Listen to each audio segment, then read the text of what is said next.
Good afternoon, folks. I've got Ken, I've got DJB in the building. We've got a lot to discuss. How you lot doing, man? All good. All good, all good.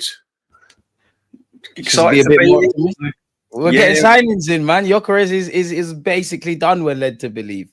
Yeah, apparently medical on Friday, isn't it? So it's moving in the right direction, that one. But still need a couple more, I think. Kenny, we saying? Yeah, it's we won't know until they come through the door, but they definitely come through the door. You can't stop the inevitable. As excited as you're talking about Gyokeres, you think it's a good time to bury bad news because you haven't mentioned the signing and the agreed contract of Madueke. So we're gonna get into that, man. I've got everything here. I've got all the tabs. Yes, excitedly. You're like a politician who wants to bury bad news. Well, we have to another how is that? Let's start then. How is that bad news? How is it bad news? A 23-year-old signing for our football club. How is that bad news to you then, Kenny? And DJB, if you think so. The majority of Arsenal fans are against these moves on two issues. The first issue is the fact that we buy regularly from Chelsea, and the second issue is end product. And that's why there was, like a petition. I don't know who it was sent to, but it was a petition, probably for petition's sake. But the fact is, that is a player that's causing division. Thousands of people signed it. Yeah, of course they signed it, but nothing's really going to come of it, is it? Really, the fact is that he wasn't exactly that perturbed about it, was he? He was in Wireless, just around the corner from our great grands. Enjoying himself with his mate Jadon Sancho, another one who needs to look for another club. It was like wind and water to him. So he's come to the football club. All I can say, for £52 million, as me and DJ will say, he's not coming here to sit on the bench. He's coming here to, be an effective footballer for our great club. Whoever fans will take him. Let me tell you something now. I promise you. And I promise you, not only will fans take for him, the high-profile fans who are against his move, I promise you, will be wanting a selfie with him. You know it. Yeah, 100%. That's how the game goes. You know these guys. We know you are, and I know you're watching. I know you guys. I know you guys. You talk the talk, but you never walk the walk. Exactly. You know what? I think this guy's a legend. There's a couple of things with me with this one. Firstly, I think it's because he's come from Chelsea, I think, and the price we've paid for him. If we'd have only paid about 35 million for him, I think it would have eased the kind of criticism that's sort of gone his way. I think the fact that we've gone into the sort of £50 million bracket on a player that you've got to ask yourself, does he really improve our squad? See, they're the questions you've got to ask. Is he £52 million worth of player that's going to really make an impact in this squad? If you're sitting on the fence and you're kind of, well, he might be, I'm not quite sure, then there's no way we should have paid 50 odd million for him. But if you're an Arsenal fan that is going to take your Arteta head off, or your Berta, or whatever you feel, and just look at the footballing point of view. If you're an Arsenal fan sitting there thinking, yeah, that's it, this guy is going to set the place alight. Because when I go over there and watch him, I'm going to be judging him in what I see. He's not a kind of signing that's got me chomping at the bit to get to the Emirates. So he's got a lot to prove. I think he's come into play on the left. I think £52 million is not going to be a bench player. And this is what a lot of the Arsenal fans don't understand. If you're paying that sort of money for this sort of player, he's going to want game time. And he's got England to think about if he wants to be part of the World Cup. England, he's got the World Cup to think about. He's not coming to Arsenal. He's got away from Chelsea because he was a squad player at Chelsea. He's got away from all that nonsense. That's why he's come to Arsenal, to improve his chances of getting in the England squad for the World Cup. So he's going to want to play on the left. Now, you Arsenal fans ain't going to like it, but the only person that plays on the left on a regular basis is Martinelli. And you've got to make a decision. Is this man better than Martinelli? And if the answer is no, then you've then got to ask yourself, why the hell have we signed him? And that is the key issue that me and Ken has been saying. If you're not 100% happy with his signing and you don't think he's raised the levels and you don't think he's better than Martinelli, then you have to criticise why the football club has signed him. Why was he signed for you then, DJB? I know we bought a lot of Chelsea players. There might be dodgy dealings. I think he was signed because I still think Arsenal are trying to push to get Martinelli out the door. Martinelli's game was up when we tried to sign Mudryk. Yeah, and he was scoring a lot of goals that year. When we was desperate to sign Mudryk, Martinelli then started to lose form and he started to lose interest. And I still think the manager or the club, if you like, would like to move Martinelli on. And that's why we've signed this player. Because I think they're hoping that Martinelli will eventually go. Whether he'll go in this window or whether he'll go in January, I still think he'll be out of this club. I don't think he's got much of a future in this club. And I think that's why they've signed him. Not only that, they've also signed him as a backup to Saka. Because he can play on the right. But for me, whenever Arsenal sign a player, I ask myself two questions. Am I excited? And does he improve the team? They're the only two things I look for. Improves the squad by default, but I can't, for me, the one thing I would say is I don't think he's as bad as people have made out. I understand the frustrations and I share the frustrations because we're buying again from Chelsea. The major thing for me is we're still doing this potential thing. And I don't mind if it's that Mosquera guy from Valencia because I think Arteta's improved some defenders, but I think we need more sure bets in our front line. I hope, or we're led to believe, Gyokeres can get us 20 goals. We all know about Saka. I just think with Madueke, he's from the same hymn sheet really and truly as like the Martinellis, the Trossards in that. They're not bad players, but we don't know what we're getting. We don't know if you can get double figures. Now, clearly the club believe because they spent 50 million. I don't think like we was hunting for a bargain. I think this guy must have obviously filtered on stuff like in our terms of our recruitment. It has to work though. Like respectfully to Madueke, for Mikel Arteta, you spent 50 million on this guy. It has to work. And if it is on the left-hand side where he doesn't really have a case study, I hope to be proven wrong and Arteta looks like a genius. I genuinely want to be proven wrong, but it's just betting on too much potential for me, guys. Like, I just don't know what I'm getting. He's singing from the same hymn sheet, essentially, is what I'm alluding to. But I'll give him a chance. No, and as I said, I mean, listen, we'll back him because he's wearing a red and white shirt. Obviously, when he's on the ball, I shall want him to do well. And I'm not disrespecting Madueke as a player. You haven't. I think he's got potential, and I think he's got something about him somewhere. Otherwise, he wouldn't get an England call up. So someone must see something in him. But the position Arsenal have found themselves in over the years, and the reason why we have to get things right, and there's no room for error, is because we haven't really won any. We haven't won anything, so we haven't got time to mess around with kind of.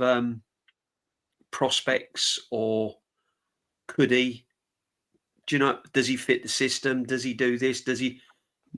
In their minds, DJB, they have to know he's hitting all them. Whoever comes in has got to hit the ground running. So this guy's going to be under pressure because he's now got to prove everyone wrong because he ain't stupid. He knows he's had backlash from certain fans. Thousands of people have signed petitions and some have taken it too far and invaded. And it's not the player's fault. It's not the player's fault. You can't take it out on the player. So if it is abuse, then that's got to stop because that's nonsense. So listen, I hope he does well. But as I said to you before, he doesn't excite me from doesn't move the needle. Perspective. And I personally think it's not a major upgrade on what we've already got.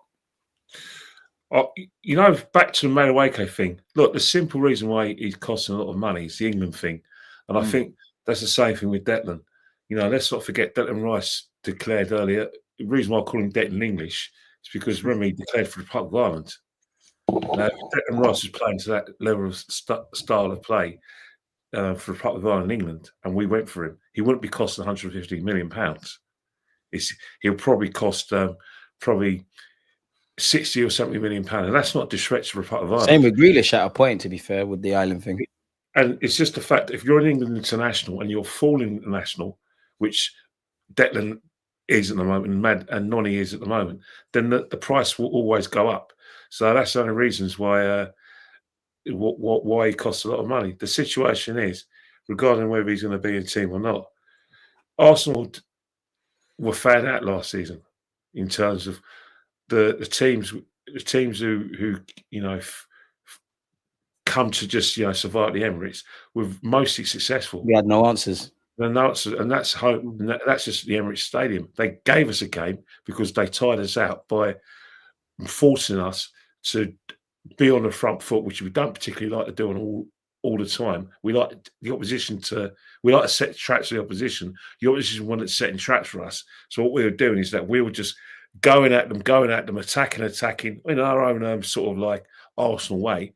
And then in the last 20, when it was neck and neck, that's when teams were going at us. So maybe with Noni Madueke, they probably think, right, maybe him and Saka can interchange. Like, we're always complaining, said, look, why is Saka always on the right-hand side where he's got 3 or 4 men around him? How about if he goes down the left and we swap Martinelli or Trossard down the right, then it can be more effective. Well, if you do that with Madueke in the team, obviously he's no Saka, but you don't affect that right-hand side too much in terms of playing a sort of inverted winger, and then Saka will give the right back more problems. That's probably how they're looking at it. But let's be honest with yourselves. My hunch is that he was told by Maresca, look, you've got to help us out here, mate. We there's too many bodies in your position. Yeah, I'm going to try and get you a big move, and I'll thank you for your loyalty and everything. And he was offered to us. That's what I think. He was offered to us by Chelsea. Berta, being what I call open goal Berta, would have looked at it, seen an England international. You've been crying out for a winger. He's only 23. The businessman inside him, because remember, Berta's a businessman. He's not a football man. He's an effective businessman, an effective money man who's making common sense signings. So he would have sold this to Mikel and said, look, England international, Premiership experience. Oh, yeah, by the way, he's that guy who gave us a hard time when we were playing in the Europa League. Remember that guy, Madueke? He said, why not? I'm helping you out. And Arteta, we think, yeah, the coach and Arteta said, yeah, I can improve that final ball. That's what worries a lot of Arsenal fans, is that final ball. But in terms of like how he's come to the club, it's the England tax, and I think it's very much Berta's influence on this. Don't discount Berta. You think this is better? Like, because we've been shopping in Chelsea, don't we? It's him, 100% of him. I don't call him open goal Berta just because I woke up one moment and thought, oh yeah, let's have a new nickname for him. You only get called a nickname by either your surname, like I said, requires you to have a nickname, or your actions give you a nickname. And I'm calling him open goal Berta because Kepa, open goal signing. Right? Yeah. Norgard, open goal signing.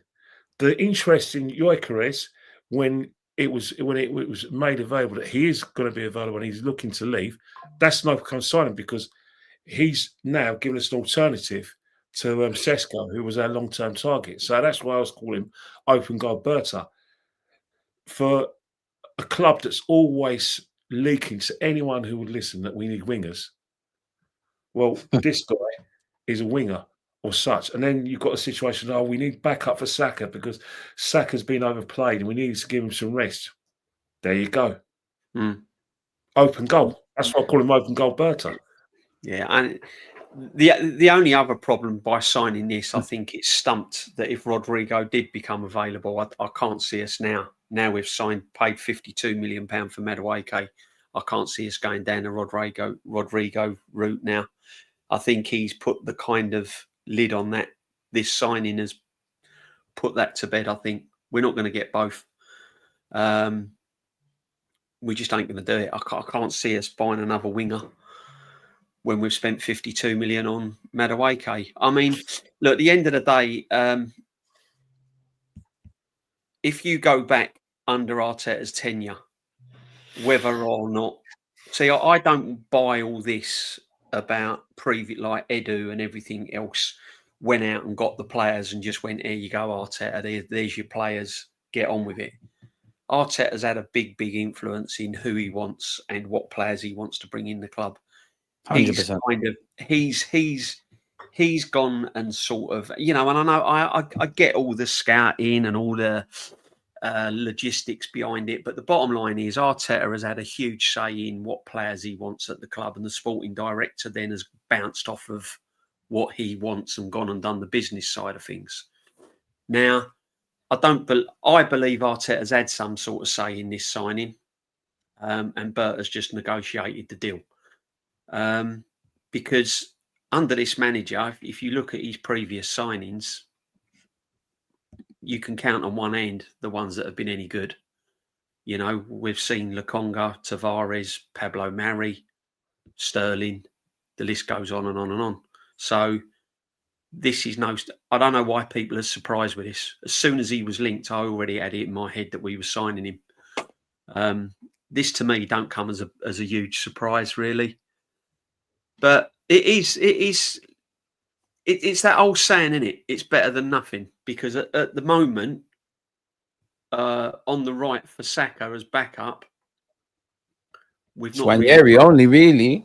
We haven't really got anything. We've got Nwaneri that the manager doesn't really fancy or like, even though he's signing a new contract. The manager, he's not going to get much game time. He's further down the pecking order now. This guy's coming.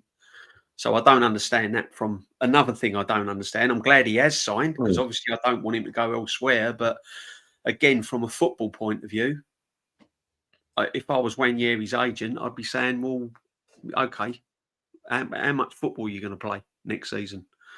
He did play 37 times, being devil's advocate, DJB. Like, he did. But then towards the end, he got phased out quite a bit, didn't he, DG? You know what I mean? He wasn't. You know, there was times when Odegaard was clearly struggling, and he didn't get game time. So yeah. I mean, getting back to Madueke, it's better than nothing, I suppose. He must have some sort of attribute. I'm yet to see it, but then I'll make my own mind up when I actually go and watch him play and actually see him live. Fair enough. Apparently he's direct. Apparently he likes to get the ball, take the full back on, likes to get beyond the defence, which is a good thing. What does he do in the final third, though? That's what it comes down to for me. Yeah. Like, I hope it works, but it's just, if it goes left, it's just another one we've got already. Like, are you going to get the goals and assists? And that's what we need. And that's what we've been lacking, especially from Martinelli in recent seasons. You know, he's got in good positions, and it's kind of broken down. The ball's run out of play. He's not got his head up quick enough. He hasn't picked out the right pass. And I just don't want all that sort of nonsense with this guy. You know, I want it to be. There's got to be an end product. Because you back Arteta to get that out of him, guys. Well, he hasn't got it out of Martinelli, and he hasn't really got Trossard buzzing. He didn't really get any kind of massive end product out of Jesus. I mean, I'm only going by what you see. You know what I think with Mick Arteta.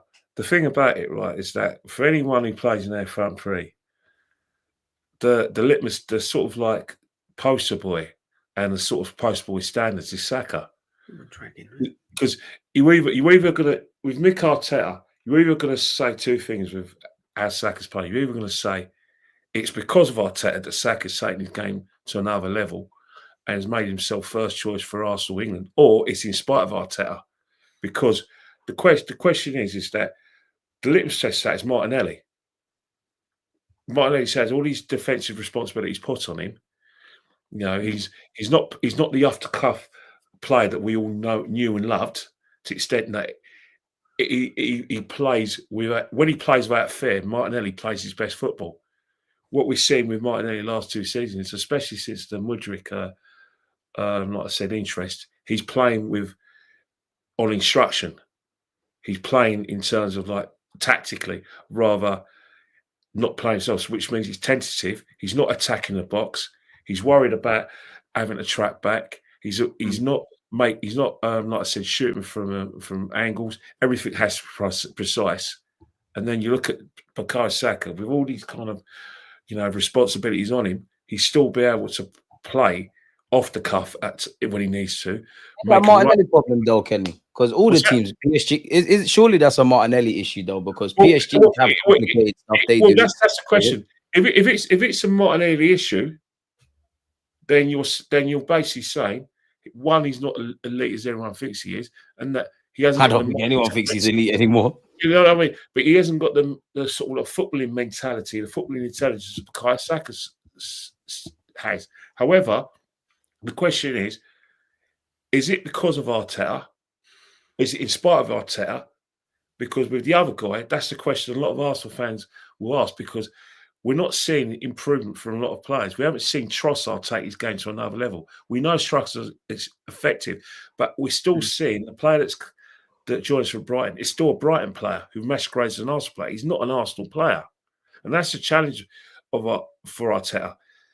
We're only seeing one success story when it comes to your attackers, and that's Bukayo Saka. And that's why I think Madueke is an expensive gamble, man. I think Arteta's helped with Saka, but there's issues with him in the final third. Is it because of Arteta or in spite of Arteta? Because right now, if you probably a bit of both, man, if I'm honest, but I've seen him go from being a left back to what he's doing, so I can't say Arteta didn't help. The equilibrium states that Saka's in spite of Arteta because of the other players are not a success story. You see, okay, I know Odegaard. You hear that? I hear that. But being devil's advocate, I know Odegaard was crap last season, but he's come a long way from obviously where he was. Declan Rice is adding goals to his game. We all wanted him to be a 6. Fair enough. You just mentioned Saka.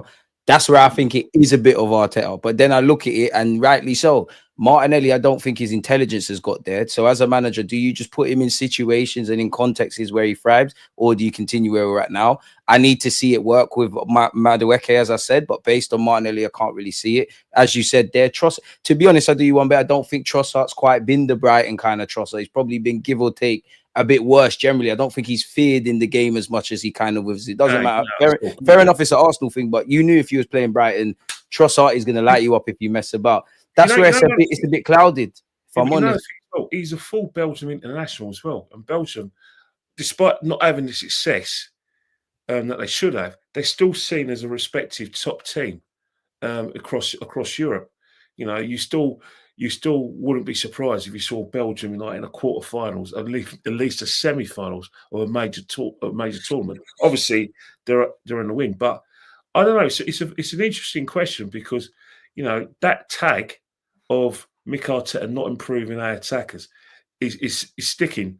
It's sticking big time. No, there's in the attacking rank. There's defo more failures than successes. Because we can talk about Saka, but Havertz, Jesus, didn't really work. I think the Odegaard situation is that next season, he's got to change his form around, turn his form around better. Yeah, it's not even that. I'll be happy to have an Eze in the side because simple reason is that if he's off form, then at least we have another creative sort of like potential rather than just relying on one man. Because we rushed him back when we were going for a sticky period last season because he was only creative spark, and the player we got back wasn't creative. Shadow of his former self, and that's where I need to see Nwaneri given opportunities, Eze walking through the door. I don't really want to see it, but I genuinely believe, like we all know, Odegaard's form was rubbish. If Havertz never had the hamstring injury, I genuinely think you would have seen Marino up front, Havertz in that 10. I feel that's our issue as a team. It's almost like the job is just on one man. We know if Saka isn't scoring, we'll get on to Gyokeres, but we know if Saka ain't scoring, we're already in trouble. We know if Odegaard ain't creating, we're in issues. I would probably say towards the end of the season, it was really just Declan Rice putting the team on his back. And if it didn't quite work for him, we was in issues. And this is where, for me, I'm very pessimistic on Arteta in the attacking front because I think he's gone the other way since the 2022-23 season. I think, even if I really look at it, I do think you improved Martinelli to a point and Saka, but you didn't buy them. it's too clouded. This is where, for me, I would want to see the Rodrigos, the Ezes, the Gyokeres, what I think is more sure bets. I personally, I'll give Madueke all the chances in the world, but I'm kind of beyond the potential kind of thing. I think we're too late in the day for it. Definitely where I know some people say 50 million is not a lot of money, but I agree with what DJB said in that for us, regardless of if it's 50 million or not, I don't think he's coming in to quote unquote be backup. That don't mean he's starting every week. And to be fair, I don't want him to. I do want to ask both of you this year, like, is Madueke for 50 million a better deal than the 55 them lot down the road spent for Kudus? Because I would have probably gone over that route personally. I'm shocked that we didn't go in for Kudos, to be honest with you. You got to remember, all right, he didn't have the best of seasons under West Ham last season, but then they'd gone through like 3 different managers. He played under Moyes, then he played under the other Lopetegui, then he played under Potter, and there was too many changes and too much going on. But what I saw of Kudos and when he was playing well, you know, he's a good player. I mean, when West Ham beat us at the Emirates last season, Kudos run the show. He completely run the show. You know, his hold up play, everything about him was spot on. So I'm very surprised that we didn't go for Kudos. I would have preferred Kudos than Madueke. But yeah, I mean, it's a strange signing for me. It really is a strange signing for me.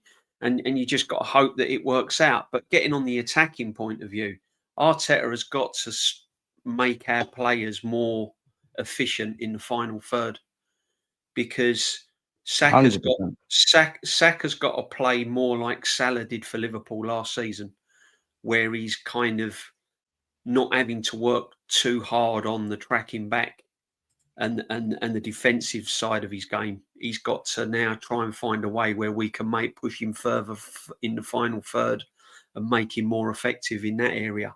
And that's what we've got to do with a lot of our attacking players. And the only person that can do that is the manager. And this is what I've been trying to say, DG. You can bring in whatever players you want at the club. You know, you can bring in your Kuduses, your Maduekes, your Rodrigos. You can bring in who you like and pay millions and millions of pounds. But if the manager is willing just to sit on his hands and not change the way he plays and not change his tactics and not look at himself and think to himself, well, actually, I got it wrong, and be more accountable instead of all this nonsense about we were the best. Yeah, signing players is only half the job. Yeah. Got to evolve tactically next season. Because at the end of the day, the manager sets the bar. The manager sets the tactics. The manager tells the coaches what to do. The manager tells the system that the players have got to play in, and it stops at the manager. So you can have all the players you want in the world. If the manager is not prepared to change things, then we're going to see pretty much the same next season as we've just seen this season. Zubimendi tells you that it's a like for like. I'm bullish about his signing, you know. I think some people are saying that it's replacement for Jorginho. Some people are saying it's a replacement for Partey. At the end of the day, he's not better than Partey, so that's not an upgrade for me. But then you could say, well, is he an upgrade on Jorginho? Yeah, possibly he's an upgrade on Jorginho, but Jorginho weren't playing regular anyway. He's on the peripheral things. There you go. So what I'm trying to say is, when he's brought Zubimendi in, again, he's another safe player. He just gets the ball and there's still, for me, no creativity in the central midfield area. There's no creativity. There is still no. That's why we need Eze and Arteta to change tactically simultaneously. Yeah. For me, there's still no kind of driving force in that middle of the park. You know, you haven't got that kind of Paul Merson kind of, you know, players have gone by where they've got the ball in midfield, run at players, open games up, made defenders commit themselves. We haven't got that. Bit of individual brilliance from central areas. Yeah, we've got moments, DG, and the ball goes out wide and then it breaks down. And then when the ball keeps going out to the right, so what teams do? It's easy. Lock down Saka. Lock Saka up, 2 or 3 players on him. As soon as he gets the ball, in you go. Take a yellow card. stop him from playing. Soon as Saka stops playing, Odegaard goes missing, and it all breaks down. It's not rocket science. It's very easy to play against Arsenal, and and we're just armchair experts. So imagine what Premier League managers are saying and doing. Exactly, and we're just looking at it from a fan's point of view, looking at the game. I mean, I see it many times where Saka was isolated, Saka was out the game, and I'm thinking, right, okay, who's now going to step up and make things happen? And the ball was still being played sideways, and it was played backwards. Then it went out to Martinelli. Then it got broken down. Martinelli ran it out of play, or he ran down a dark alley. Then we didn't have no one up front. Then Havertz and Marino are coming deep to pick the ball up because they're not getting the service. So now we haven't got any striker in the box when crosses go in. And it was just a vicious circle. So this is what I'm trying to say. If I can see it from a fan, these managers and these top coaches that know more than me, obviously, are more aware than me, they're obviously could go, yo, I can see this. No problem at all. Let's just stick 2 banks of 4 in front of Arsenal. Isolate. Come and break us down. Job done. So when you only got one man running in the box, it's a numbers game, isn't it? So this is what I'm trying to say. You have to look at it from a football point of view and look how easy Arsenal are to play against. And this is what's got to change next season. And if these players that are coming in are going to play the same system, you can have Gyokeres all day long scoring goals for fun all over Europe, but he'll get found out if Arteta is not willing to change the system and we haven't got that creative spark in midfield. He's going to have to for Gyokeres. I think like that it's not that I'm not comparing Gyokeres to Haaland, but I just look at when Pep Guardiola brought Haaland, he did have to kind of tweak little things individually. I think Arteta has to do that for Gyokeres because Gyokeres can obviously drop deep and work the channels and do all of that kind of stuff, but he's like a throwback striker. He's a brute, flat bully, dying to score goals. He's going to have to change that, innit? Because you look at how Marino, Kai, Jesus, all of them are not clinical, but they all can do what Arteta wants up front. Gyokeres can't do that as well as them, but he can obviously bag. And no matter where we strip it, we need that. Like, if only 7 of those 14 draws are cut in half, what are we potentially in towards the end of last season? But that's unfortunately all we've been. We've been the ifs and buts club. Gotta get over the line now, man. Yeah, have to. I mean, you can't spend all this money in any manager's tenure. You're looking at near on £1 billion by the end of this transfer window. You're talking nearly £1 billion by the end of this transfer window. I mean, boy, I don't know any manager that's had that kind of money and not expected to win something. So has to win something next year. Like you have to win something. Yeah. Ideally the Prem or the champs, but you have to. Yeah. Like, we're doing everything around winning, but not winning. We need to get over all this finishing second and getting Champions League semi-final and celebrating that. This nonsense got to stop. It's got to stop. I can't believe people still look at that as if it's success. It's improvement, but improvement is not success. Great couple nights, but we can't hang that in the museum. If you've raised the bar, you've now got to go to the next level. If you've put yourself on that pedestal, you've now got to go to the next level and prove you can go further. I don't think I can disagree with that. Kenny, you've got a bit of a rebuttal to your Berta comment. How can he say Berta is not a footballing man just because he comes from a banking background? I think you're muted, Kenny. What team is Berta coached? What players has he scouted? Can you help me out there? Of course he's I never.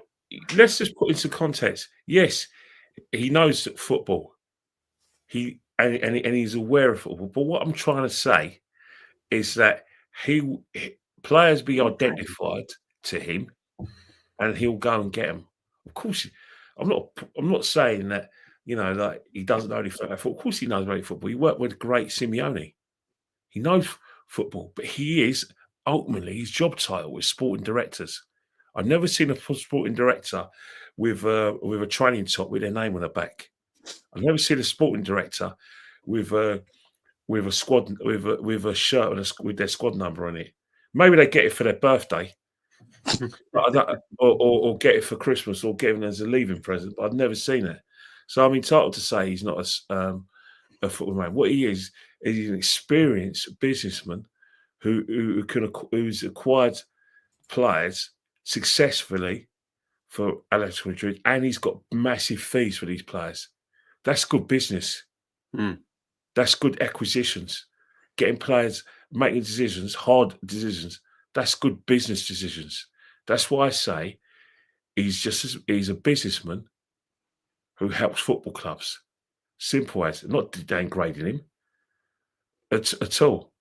That's not an insult to call him a businessman. But if you want to take umbrage at that's on you, not me. I sleep. I'm going to have a good night's sleep tonight. You're the one who's going to get the ump about me, what I said. You shouldn't really get the ump, because the fact is that exactly what he's doing. You know, all his decisions, not everyone's agreed with his decisions. I've seen people denigrate the Norgard signing. People are not happy with Kepa because Kepa's come from Chelsea and he probably gets beaten from long range. The Madueke signing, which has got his fingerprints on it, we know that positions were made. But it's easy to excuse Berta because, you know, a lot of big things are expected of Berta. And I think we won't see the best of Berta till about, you know, a year's time, in 18 months' time, or see the real Berta, because, you know, one of his jobs that he needs to do is get his sums right. He's going to have to get his sums right, because all this money that we're hearing about. Yeah, no, the Cronkies brought him in with that. I know he's got the Atletico Madrid and his experience, but he needs to clean up the ship. Therefore, is that mandate at the club. Without a shadow of doubt, we've got a high wage bill of players who probably will never feature more than 10 times ever taught at this club. So he's just to sort that one out. We have to be better in getting competitive prices for the players we like to sell. Whilst we've seen other clubs get competitive prices, we've seen Liverpool do it, we've seen City do it. For players you even forgot was at them clubs. And most importantly, we're seeing Chelsea do it on a regular basis. And we help them.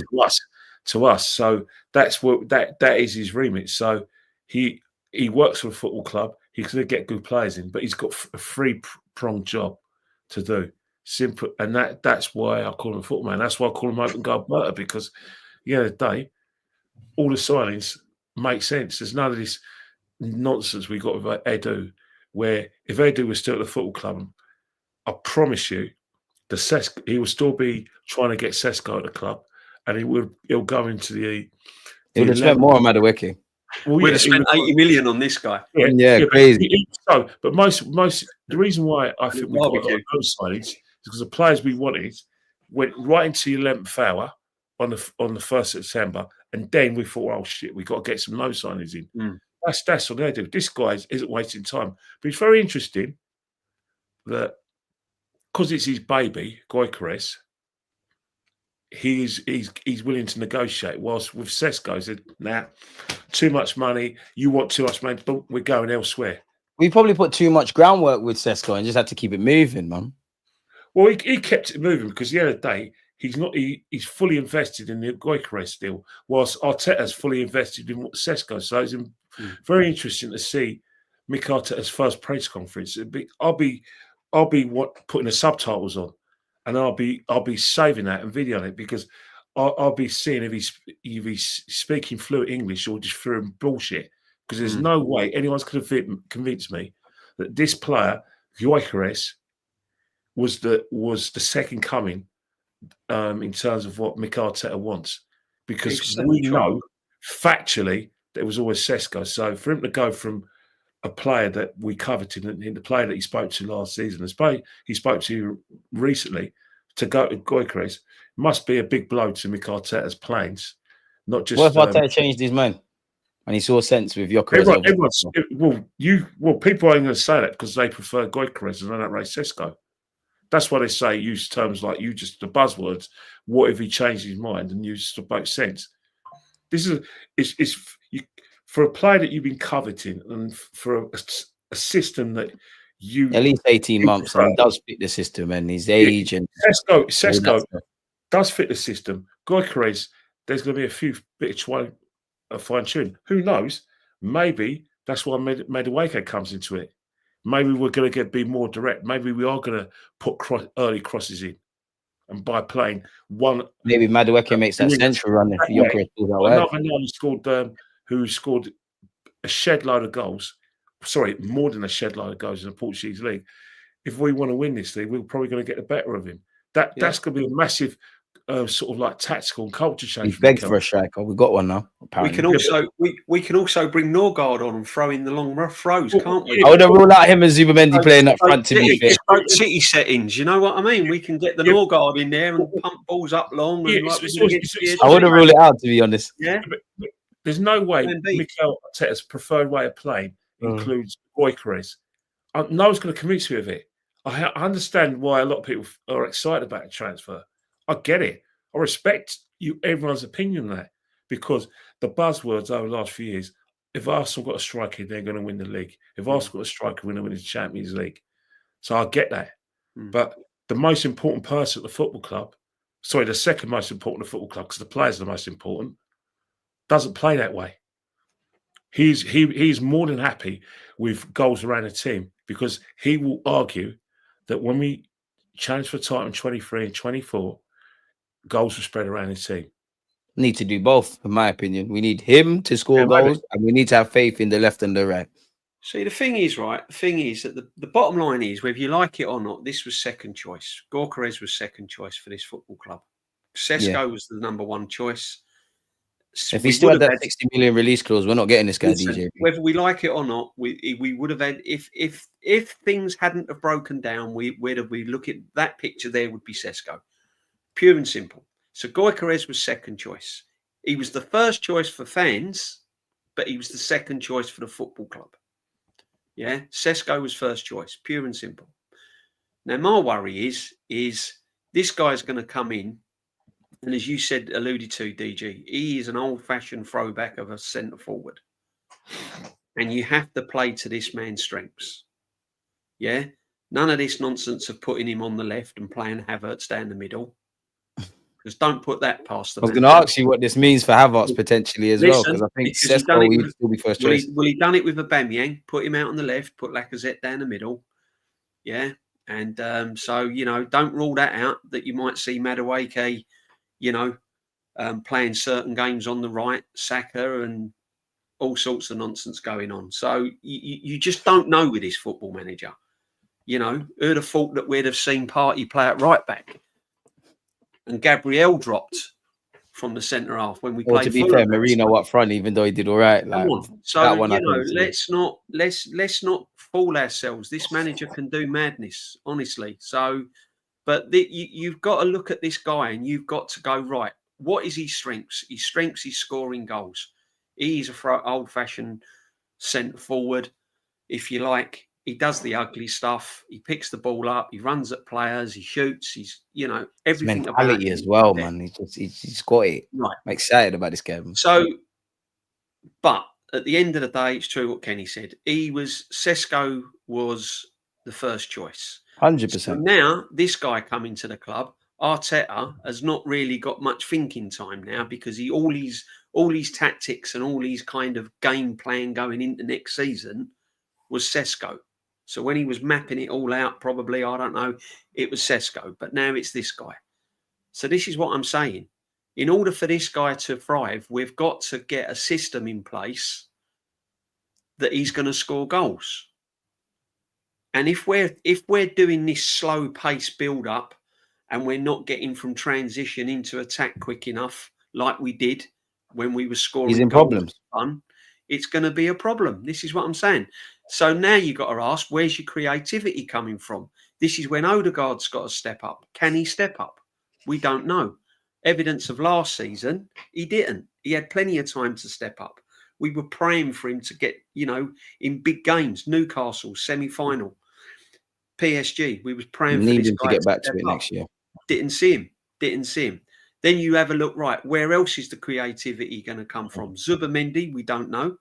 He could be an absolute flop in the Premiership. We just don't know. So what I'm trying to say is... Then we're looking at our left back, Lewis Kelly, really, to drive and do all that stuff. Yeah. I mean, I've said that before. Get him out of left back, put him in midfield. For me, that's where Lewis Skelly will create, and that's where we'll see creativity with his team. You've got plenty. You've got players that can play at left back. Get Skelly away from there. Get him in midfield. Make him more dangerous. But so now you've got to look at thinking, right, Eze. This is why Eze is key. And now, you know, I've seen today that Chelsea are linked with him. Chelsea are onto him as well. Now, can you imagine that we have funded Madueke for Chelsea to go and get this guy? Can you imagine what the fan base is going to do? That's a good point, DJB, because obviously we don't know the finances and whatnot of how like everything works. And to be honest, I would have loved Gyokeres and all these guys to come in first rather than what we've seen, with the exception of Zubamendi, because he's the only one with Gyokeres I think is a level raiser. But I think it's a case of, if this does cripple your ability to get Eze, I don't really want to even talk about Rodrigo because I don't believe we'll get him. But if that 50 million cripples your ability to get Rodrigo, get Eze, then Madueke has to work, and fans are going to side that. And I also think that's something that harmed Madueke as well because of the ramifications. So you're spot on there. I can't imagine it if this guy ends up at Chelsea and we have paid £52 million for Madueke, and he walks out in a Chelsea shirt and Madueke flops at Arsenal. Do you not think we'll get Eze? Like, if it comes to a shootout between us and Chelsea, like, do you think he goes Arsenal? Do you think he goes Chelsea? Do you think we're really interested in Eze? All I'm going to say to that, DG, is look at Chelsea's history of signing players. It far outweighs Arsenal. Yeah, they don't mess about. It far outweighs Arsenal. So if it's a bidding war or a shooting match between Arsenal and Chelsea, the only thing this guy's got going for him is apparently, which I don't understand, because apparently every player that we sign used to be an Arsenal fan. I don't know how that's.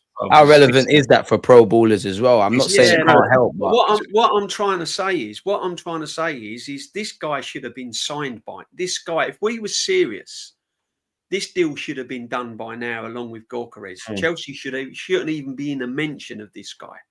So can you imagine now, after us funding Chelsea, there you go, Chelsea, there's 52 million for Madueke, and Chelsea go, right, lovely, we're going to go and spend that on Eze now.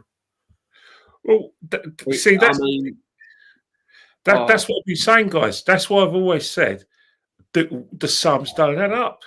No, you know, the sums don't add up. But you can still get this guy in, because from what we've heard, there is no connection between the Madueke signing and the discussion with Eze.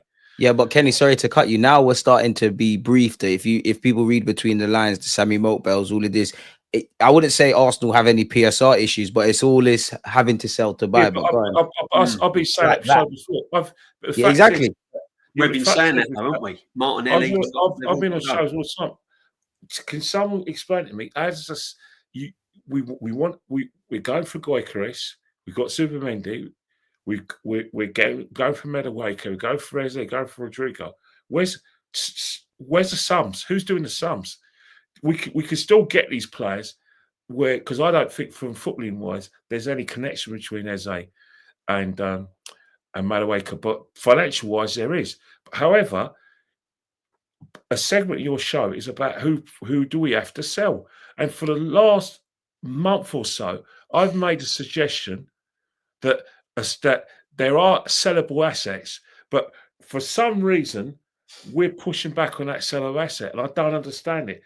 And I said yesterday on Dan's show, and I'm asking you both, can someone please explain to me what the hell have I missed out on my assessment of the Brazilian international from Sao Paulo? Can someone please tell me in the last couple of years. I didn't think we'd do this today, but here we are. I don't see why. Well, you've brought it up because you guys have mentioned the situation that because we signed Madueke, that means we might lose on the SA. Yeah, but the club say they want to keep Martinelli as well. Common sense thing says that the sums don't add up. We have to get. So if the sums don't add up, make the sums add up, because by being realistic and saying, well, we're going to have to sell if we still want to continue with our purchases. And the play, because I'm telling you now, Suchenko, Tomiyasu has just gone, Partey who left on a free, and who else? Zini needs to go, to be fair. Vieira, they're not Nelson's been with Fulham today. You're not going to get big money for them. Trust me, it's not going to touch the sides. We're not going to get big money for Martinelli because you could say we could all say 30, 40, 50 million. Who's paying him 190 grand a week? I've heard that inquiries have been made by Bayern Munich. And they've just had a bid rejected for Diaz. So how far does he feature on their checklist? They might even go for Trossard. Which means they can go elsewhere because they do need wingers. Yeah, but they might not rate Martinelli like that. And Martinelli, like you've heard inquiries, they've bidded for Diaz. So Diaz has to be forward at the pecking order. The fact is, if anyone's saying that a player who's 23, who's playing first team football for Arsenal, who's hit a wall in terms of his form, you try and tell me he's not. He's still scoring in big games. Let's not forget Real Madrid. He's not an asset that we could cash in on him. I'm not saying you can't cash in on him. I'm just saying it's all fun and games saying sell him. Where is he going? Because he ain't going Saudi. Bayern are not giving him them wages. That's not an issue. You should. I'm just saying that if you're worried about the sums, which a lot of us fans seem to be worrying because they've basically saying we're not going to get Eze, who everyone seems to want, because we spent all the money is run out because we spent on Madueke when. The club has stated that both the deals are not connected, but we're seeing a financial hole. I've told you about this financial hole. Now, to be fair, you have said that. You almost say that every week. But can I ask you a question then, Kenny? Right now, yeah, for what you know of Madueke, before I ask you another question, for what you know of Madueke and what you know of Martinelli, not saying you have to rate either one, which one starts for you? Just so I can ask you another question. Well, the manager's going to start Madueke because you reckon Martinelli is still at King's Cross Station. He can't take him to like the to other destinations. He's still stuck in King's Cross Station. He's gone under this manager. Martinelli's days, I told you, Martinelli's days were numbered when we try to sign Mudryk. Listen, I'm with Kenny. We have to get rid of Martinelli. I'm not debating that, lads. I'm just saying, is he going to go? Where is he going? It is harsh, but that's why. If you're Martinelli, okay, so if you put yourself in Martinelli's shoes, right? The club's tried to sign Mudryk, and now he's signed Madueke, another winger, and you're Martinelli.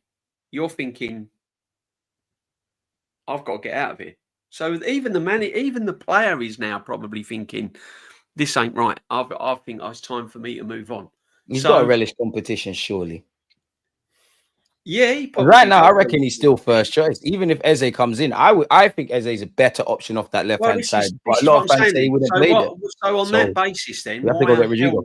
If he's still first choice, and he's still first choice for me over Madueke, this is what makes it worse by signing Madueke. This is what I'm trying to understand. Not going all out to get this guy.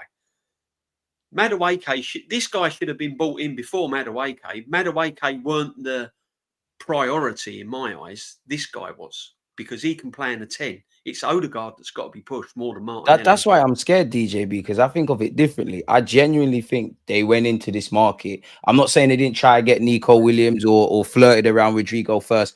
I genuinely think they went for Madueke. Arteta, I can change him. I can do this. And then I think you tie in Ken's point, which he rightly said in that back post, it makes sense. England international, blah, blah, blah. That's why I even need this to work more, because I don't think there's any in between. By all means, Madueke has probably signed a 5-year deal. You're going to have seasons. Arteta, the witch hunt will be very harsh if you don't get what needs to be done, if I'm honest with you. On Madueke as well, yeah, but DJB, go on, because I've had this comment up. This is what I'm saying. We bring these problems on ourselves because self-inflicted, 100%. No one would be, all right, let's swing it around this way. No one now would be questioning Madueke if we'd have got Gyokeres in the door first and signed Eze and Zubamendi, and then we'd have got Madueke. Bayern have been linked with Eze as well. No one would be battering an eyelid. You might get one or two go, oh, what we signed Madueke for? Oh, it don't matter. We've got Eze, Gyokeres and Zubamendi. No one would be questioning it. But the fact that we've got Madueke, and when you look on paper, our lineup going into the, say the window shut tomorrow, and we've got our lineup now, and you've got Madueke on the left, Saka on the right, Odegaard, Zubamendi, Partey, Gyokeres up front. The only real upgrade in that team as it stands now is Gyokeres. Other than that, there's no improvement. I won't lie, I think Zubimendi as well, even though There's I like no- Partey. There's But it's not clear. It's not clear. This is what I'm saying. So for me, this guy should have been priority. This guy should have been priority over Madueke. We have to bring him home. And if this guy don't come to the football club and he ends up at Chelsea, then again, Arteta, Berta, whoever it is, has brought more pressure on themselves if it all goes wrong. More pressure added to the pressure that the guy has to win a trophy. Where are you at with this comment? Because Eugene has said Noni is a good player. He's actually slightly above the level of Saka. He'll prove many fans wrong. Well, Eugene needs to watch football a little bit more. That's all I'm saying about that. If you think Madueke is above Saka, then I think you need to get out and watch a little bit more football, my friend. Well, I love for the super chat as well, my boy. But yeah, I don't know about being better than Saka. I'm just putting it out there, and 90% of people would probably turn around and agree with me. I would have thought if they've got. He might be blind, DJB. You never know. He might be watching another sport. I have no clue, man. I have no clue. Hey guys, sorry to cut in, but I've got something footballing news. Doesn't really involve Arsenal too much, but I thought we saw that. But actually, it might involve Arsenal. It might excite you. What, we're linked to Rashford or something? No, not at all. But it seems like Liverpool going for Ekitike. I think because so that's checkmate in Newcastle, isn't it? Because Newcastle are going after the player. Yeah, but that means Isak will probably stay at Newcastle, which is a big. Which is I think he's got one more year. I think he goes Barca next year. And Granit Xhaka is in talks with Sunderland. Yeah. I can't understand why Xhaka doesn't just go Saudi, man. You've won stuff at Leverkusen. You won an FA Cup here. Why is he want to be in the relegation race? He wants to stay in Europe. But you know the thing that DJB stated, that why don't we go for Eze rather than Madueke? And why don't we get Eze first and Madueke? The thing with our business with Chelsea over the last couple of years that is never in doubt. Those are just quick deals. There's no negotiation. They know how we work. Yeah. We know how they work. All it is that you're basically negotiating personal terms. You know, a lot of people say that he's easy to do because he's not really he isn't increasing his wages to come to Arsenal. I mean, really? I didn't believe that. There's no way on God's green earth for 23-year-old and getting a bit more money. Whoever said that is either softening the blow, insulting our intelligence, or is completely in love with Mikel Arteta, that they'll back him by coming out with this sort of like fairy tales. But the thing is that the situation with Chelsea is the same thing. Is they don't leave London. They're still playing for a big club. And the bottom line is there's an excellent relationship between Chelsea and Arsenal, to the extent that Arsenal want to get business done quickly. Chelsea want to get their business done quickly as well, and doesn't waste time at all. Yeah, I get your point there, Kenny, that it was a lot easier and it was probably far more straightforward. But at the end of the day, that shouldn't really stop us from going for Eze over. I mean, that is my opinion. I would have. It's the sums. The sums. With all these acquisitions that we're linked to and we're making, we now got to use the rest of the time not to just concentrate on acquisitions, concentrate on them, letting people go. We've got to get players out of the club. Yeah, we've got to discreetly mention these. That we are accepting offers for certain players. Do it discreetly. I mean, we've still got the likes of Fabio Vieira at the club and people like this. I mean, but this is what I'm trying to say. But this is the problem from bad signings. I think Berta's got us there, man. He's going to get rid of a lot of these. But this is the problem we've left ourselves in. I mean, as I said on Potsy's channel yesterday, when you think about it, this guy's been in charge for 6 years now. So he's going into his 7th season. £750 million spent, and we're talking about having to get players that he signed under his manager, under his tenure. We're now talking about getting those players out of the door to balance the books. So we've just gone round in full circle. He was doing that when he first took over the club. Kolasinac and men like this. Now we're back to square one again. Fabio Vieira's, Nelson's. We're back to square one. We're ripping up contracts. Tommy Asu. We done that when the guy took over. And we're back to square one again. We've gone round in complete circle. Because I said on Potsy's channel, and on your art, how many Arsenal fans can realistically turn around and say we can win the league? They're putting Liverpool to win the league. Man City, oh, we might challenge.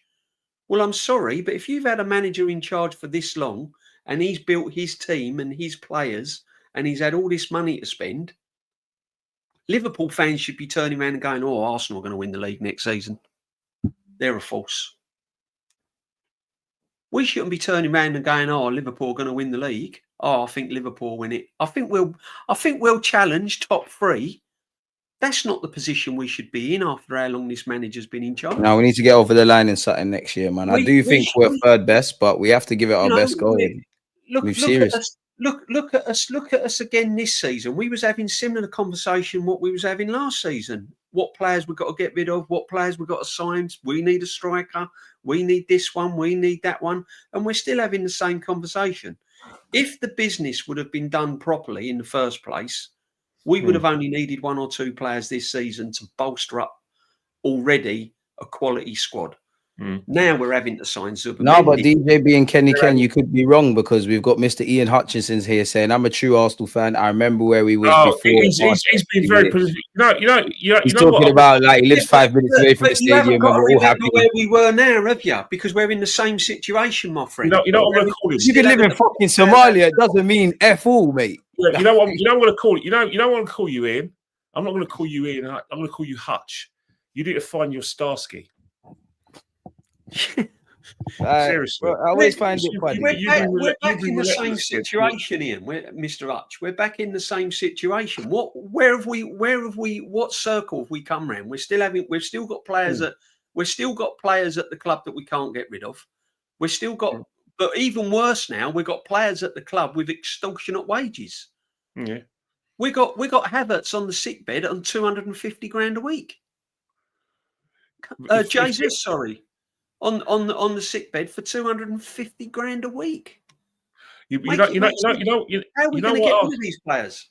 You know why Arsenal are unsuccessful when it comes to getting rid of having players outstanding welcome is because the top clubs in Europe in this country, and we have to say the top clubs in England are Man City and Liverpool, and I suppose. In a sort of way, you could say Chelsea because of that. But I'm talking not in history, but in terms of business. If you notice, with especially Man City and Liverpool, they always try discreetly do a 2 in 2 out situation. Back in the day, Man United, when they were successful under Sir Alex, it's 2 in 2 out. Liverpool 2 in 2 out. When you have that sort of situation where it's 2 in 2 out and there's genuine competition for places, you can. If a player sucks to respond, I just don't know why Ian can't understand opinions are subjective. Like, but you know what? If a player is surplus to requirements, you can basically say, right, we can get money for this player, right money. When it's Arsenal, where there isn't competition for places as such, and you've got players just lingering in, and you don't have that sort of 2 in 2 out every season, you're going to have a situation where you aren't going to get money for players. You're going to have to pay them off, and you're going to get pennies, and that's where Arsenal have to change. Yeah. But 9 out of 10 times, you can. There's been an evolution of the side, like what we saw with Zinni and Jesus. There's no coincidence that we're at. I don't know if I'm saying that. But another thing is, the common denominator with all those 3 clubs we mentioned, all those 3 clubs are successful, win trophies, big trophies. So if you're successful, you're big. We're good enough to get silver. We need to do it now. It's sort of yin and yang, isn't it? If we were like a team that dominated. It'll be easier to get players to come, and it'll be easier to get rid of them because we do 2 in 2 out. Because what will happen is that the competition for places will be there. Certain players won't get games. They'll want to leave because they won't get anywhere in. But at Arsenal, the players who don't get games are too comfortable here. They're too I comfortable. do think in the next 12 months you might see an unpopular, or maybe not unpopular, but one of the guys like the definitely not the Kai Havertz, the Martinellis, maybe even Odegaard if the form. I do think that's the next step because we keep evolving. What do you lot make of this question on screen? If we land Eze, Gyokeres, and Zubimendi, is that a good window? Surely that's a great window. I would say, it's good. Yeah, of course it is. I mean, that's it's still missing window. Stuff, but it's good, isn't it? It's a decent window. I wouldn't go too overboard with it because, as I said, Zubimendi we don't know about. You know, he comes with a good track record, but you just don't know how he's going to play in the. It's very hard to judge. It's very hard to judge a transfer window until you actually see him play over so many games. Zubimendi, after 12, 14 games, you might be thinking. Because let's face it, Granit Xhaka only had one good season. You do need an adaptation period at times. You know, so let's judge them. Let's judge them when we see them. You can't go judging them now. It's like Madueke. Arsenal's system could suit him, and he could be an absolute revelation. You just don't know. They call us negative, but we just said he demands he deserves our support. You can only go from the evidence that's in front of you right now. And the Madueke evidence right now in front of us, his stats are not a £52 million signing, right? Gyokeres, you can only go by what's in front of you right now. Gyokeres stats on paper is better. Just get this over the line. Is better than Sesko's, and we've gone for Gyokeres as a second choice, and we've got him. So that's an improvement. If we get Eze, that to me is a player that will improve this football team, and he will put pressure on the likes of Odegaard and people like that, which is a positive. So yeah, you can't be judging transfer windows at the moment, but getting back to like sums and money and all that, people say, oh, Chelsea have spent millions of pounds, but what people don't realise is Chelsea are very astute of selling academy players for 25-30 million pound. We let academy players go for free, and then other teams sell them for £25 million. Make that make sense? So this is what I'm trying to say. People are coming into the chat and saying about this, this, and this. But when you actually look into it, we don't sell anyone. Our major signing is still Oxlade-Chamberlain at £35 million from this football club. This is the stuff we need to change, man. We really have to start. You know, that is the problem. That is the problem. I think that's the next step for us, like to really revamp the academy. We've got academy players that we're letting go on a free, and then other clubs are then selling them on two seasons later and getting 25-30 million pound for them. And this is what the problem is. What Chelsea do, they sell their talents and players at the academy. You know, they make they make millions of pounds. So this is why Chelsea can evolve and buy all these players, because they're bombing players out as well. We ain't. We've got players frozen in our football club. We've got players on astronomical wages that can't even make bench. And then we're saying to ourselves, well, why have we still got these players? Well, come on, who's going to come in for Fabio Vieira with his wages? Realistically, Reece Nelson. We gave him contracts and silly money. Who's going to come in for him? This is what I'm saying. All these, fans say, oh, why don't we buy this one? And why don't we buy that one? And I'm with Kenny. You can't keep buying and buying. You can't keep spending when you've got players already piling up within your club on silly wages. You have to be more astute by letting players go. And whether it's the players you want to see go is irrelevant. If you want these top players in your club, you've got to balance the books. And then I'll go back to Ethan Nwaneri. That's a remit of Berta's, actually, I feel, to balance. But this is why the Cronkies have looked at it and gone, hang on a minute, this nonsense has got to stop. We're spending all these millions of pounds, and there's players at the club that are just sitting there. That's why one of the reasons Berta's been brought in, and he ain't going to be able to make a magic wand. He ain't going to be able to solve the problems overnight. It's going to take time. You know, the guy's only been there a short amount of time, but eventually, hopefully, we will. If he doesn't get it right, then we can say, what is he doing? Why ain't he doing this? Why ain't he doing that? You know, but at the moment, we're more interested in getting players in the door, and he's getting them in snappy. He's getting them in quick.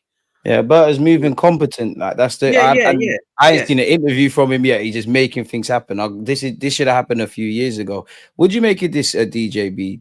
Ask DJB if we was to get Eze, Gyokeres, and we find out we got money for a left winger, who's his option? Because I see Gordon links this morning. I wouldn't mind Gordon, to be honest. He was one of the players that I kind of said at the start of the season I wouldn't mind getting him. Anthony Gordon. I think he's a good player. Again, I think he's a good player. Yeah, I mean, Gordon would be, but all this Rodrigo nonsense is, it's. I can't see that. I can't see that happening. Unfortunately, not now. No hope. Apparently, Liverpool are ahead in the race. To be honest, there's a lot of rumours about Rodrigo with Liverpool, with Arsenal and whatnot. Yeah, if we do get him, I don't think we can get both. It'd be a shock.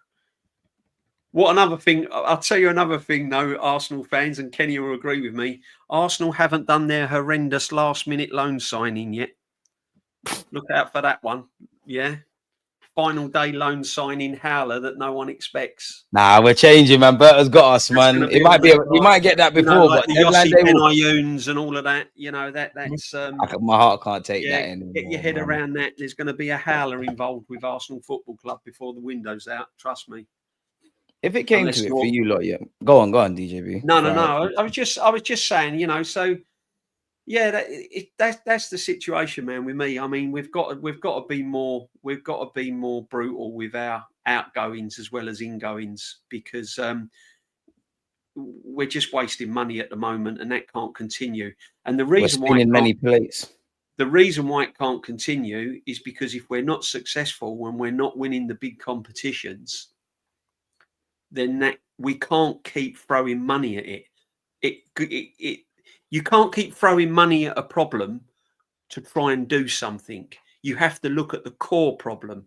And if by buying all these players, we are still not winning trophies, the obvious problem then is the coach. That's hard to hear, but everything's on the table. If it came to it, though, for you lot, between Eze and Rodrigo, which one would you go for? Like, you can only have one. Eze. Fair. Eze. We've got Madueke, we've got Martinelli still at the club, and Eze is more, you can put him in more positions. You can play him in a 10, you can play him in the centre, you can play him. He's not a left winger. Any Palace fan will tell you that he's not a left winger. But Eze, for me, he's more versatile. You know, yeah. Kenny, where you at? Well, Rodrigo's a bigger name, but in terms of what we need, Eze is probably what we need because the simple reason is that he's not going to. You don't want him to sort of like stuck out the left wing. You want some creativity. Can't rely on Odegaard to be the creative force. Need it in abundance, isn't it? And we saw last season we can't really rely on set pieces all the time because we did score a few goals set pieces, but teams were being able to work us out. So we have to surprise the opposition. I think we're Arsenal fans. You know, that needs to sort of look at a third way. Everyone says that you've got to buy like-for-like signings.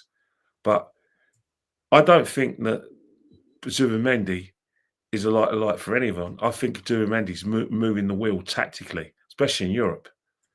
You could He's even more physical than people giving credit for, you know. Yeah, I'm actually quite excited about his signing. I'll be so real. Yeah, but he's not here to put his tackles in and put his foot in. He's here to obviously he wouldn't be described as that, but you're gonna be surprised. He's signed for what they think he's he's in IQ and intelligence and all that kind of stuff. And that's it. Another thing as well, in Europe, Arsenal want to keep the ball moving quicker. They want to be able to control the tempo of games. You can only control the tempo of games ultimately when you have the ball, not when you've got all the chess pieces. You know, they want to have more possession and win more matches, especially against the big teams. Twice in 2 years against the big teams, the midfield area killed them. So Mendy's the book for that reason, to move the wheel. And I think there's no such thing as light-to-light signing. We would like a light-to-light signing, but sometimes certain players have different attributes. And when you get certain players for the attributes you bought from their club, it means that you should be moving the wheel tactically. Arteta, if you're buying Zubimendi, move the wheel tactically. If you're buying Gyokeres, you've got to move the wheel. That's what I need him to do next season. So that way you can get away with not having a like-for-like signing, because it's impossible for two players to have the same attributes and have a like-for-like signing. It's not going to happen in football, no matter whether you like it or not. It just doesn't happen. That's why it's difficult finding a left winger, Kenny, man. That's why, when you've got someone with unique qualities like Martinelli, it's very difficult, man. That's why we've got to keep him. No, Mendy doesn't have to be on Partey's level. The simple reason is that he's not for a start, physically he can't be on Partey's level. No. Athleticism, he can't, as an athlete, he can't be on Partey's level. If he tried to do what Partey did, he'd be a fool. He's here for different reasons. He's here for us to move well tactically. Maybe we may play differently with Zubimendi. That, because Declan Rice can still play at number 8. The Europe comment you made was spot on. Can dominate, get the ball quickly to Declan. Get the ball quickly to to Odegaard. Get the ball quickly. So basically, Declan can make his runs. Odegaard can feed the front two, feed Saka. That's probably how they want to reinvent the wheel. In football, whether you like it or not, teams work you out. So you have to reinvent the wheel tactically. Exactly. That's what we've been saying. He's got to change it. And again, if anything, if Zubimendi and Rice get injured, you've got Norgard and Marino as backup. So win-win, really, isn't it? I want to ask you a lot about Nwaneri's deal. I know we kind of touched on it here and there. Interestingly, the Athletic, I've read this. Apparently, game time wasn't a major factor. Like, what does this mean for him? What does this mean for us? I think I hope he gets a lot of football next season. For me to answer this, I have to take the Arsenal hat off, right, and I have to look at it from a player's point of view, from his point of view. If we was to sign Eze, then he is further and further down the pecking order. So what you got to ask yourself is, am I going to get ahead of Saka? No. Am I going to get ahead of Odegaard? No. That was proven last season when Odegaard was playing when he shouldn't have been playing. Look towards the end of last season, this guy didn't get minutes. Pure and simple, he didn't get minutes. He was watching Tierney play right wing.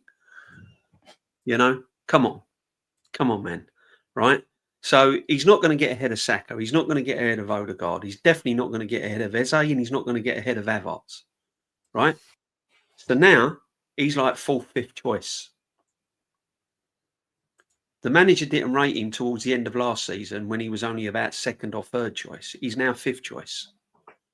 So from that point of view, what game time is this guy going to get? I think they've signed him on another contract, and I think he's going to get loaned out. It's another Emil Smith-Rowe saga. What happened to Emil Smith-Rowe is going to happen to this guy. He's going to get loaned out. He's going to get loaned out here.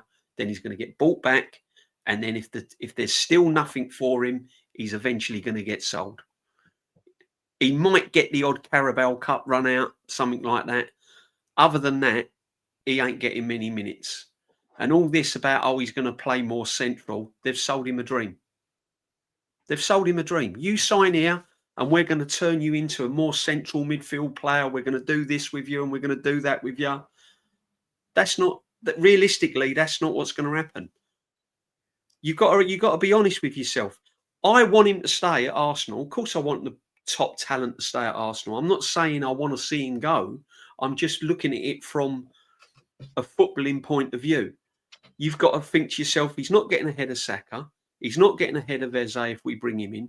He's not getting ahead of Havertz. He's not getting ahead of Odegaard. So he's got to now really wait for all those players to either really, really fall off of a cliff or get injured long term. Do you think it's a case he's one of them?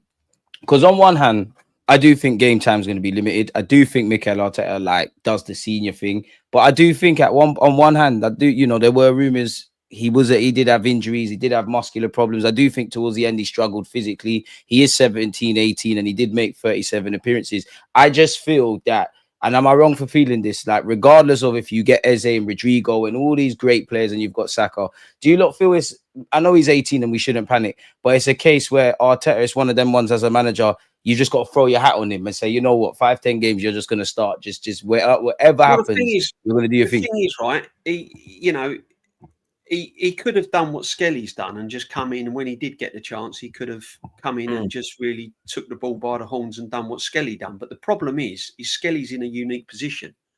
Skelly's at left back. Well. He ain't really got much challenging him at left back. He's, Skelly's not up against Saka or Odegaard. Skelly was up against Zinchenko and Calafiori. So you haven't really got much to fight your place over, have you, really? Whereas this guy's up against the captain of the football team. He's up against Saka. And now if we get Gyokeres, he's probably going to be up against Havertz, who the manager absolutely idolises. So realistically, what game time is this young kid going to get? I need Arteta to make it work, man. From his footballing point, and we can't be selfish as Arsenal fans and go, oh yeah, but it's back up, it's squad depth. You got to think of this young man's career. He's going to be sitting on the bench all season. Do you know what I mean? And if he wants to get himself anywhere near that England shirt and get sort of on the peripheral of getting on the England shirt, for me, he's going to be signed and he's going to be loaned out.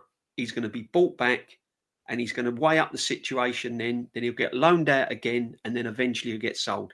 This is Emil Smith Rowe II in my eyes, and that's looking at it from a logical point of view, through just what I'm witnessing. You know what I mean? Because that's what I can see this guy. I'm hoping he'll get game time, but you're telling me Havertz is going to get dropped for this guy to play. Odegaard's going to get dropped for this guy to play. Saka's going to be rotated with this guy. We've just bought in Madueke. He's another one in front of him. We've just paid 52 million for Madueke. Is he going to get ahead of him? He's not. He's not. And then he said, oh, you're going to play more central position. Then we got Max Dowman. I thought Max Dowman was more central coming through the ranks. Is he better than Max Dowman in that position? These are all the questions you have to ask yourself before this player gets signed. Yeah, it's brilliant that we've signed him, but realistically, has he got a future at Arsenal?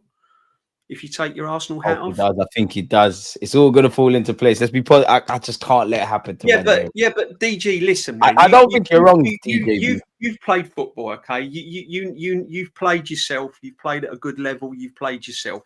You know how it works. If you've got 2 or 3 brothers ahead of you that are far better than you, you're sitting there. You're sitting there putting the guns out, friend. Come on. Well, yeah, you do have to think about it. You do. There are a lot of things to think about. Like, you'd be lying if you say it's a straightforward choice. Like, yeah, you're right. Yeah, there's no rebuttal to that. I'm glad he signed. I'm glad he signed. I don't want young talent of that pedigree going away from my football club. But you have to look at it realistically. This guy is not going to get game time under this football manager. It's an ESR, I'm afraid. Where are you at, Kenny? Well, the thing with Ethan is that he's got a problem that a lot of young players have at big clubs, breaking through, and then breaking through, and then staying in the side. I think the situation is that he has to, whether he likes it or not, he has to look at his mate, Miles Skelly. If you take away the obstacles, there's not much coming at left back. The guy's still at the age of 18. Made a left back position his own, and he's got falling in recognition. If he asks to go on loan, then he's signing his own Arsenal funeral, because there's no way back if you go on loan. Doesn't matter. You know what I mean? Especially when you've had first team kind of experience. You know what I mean?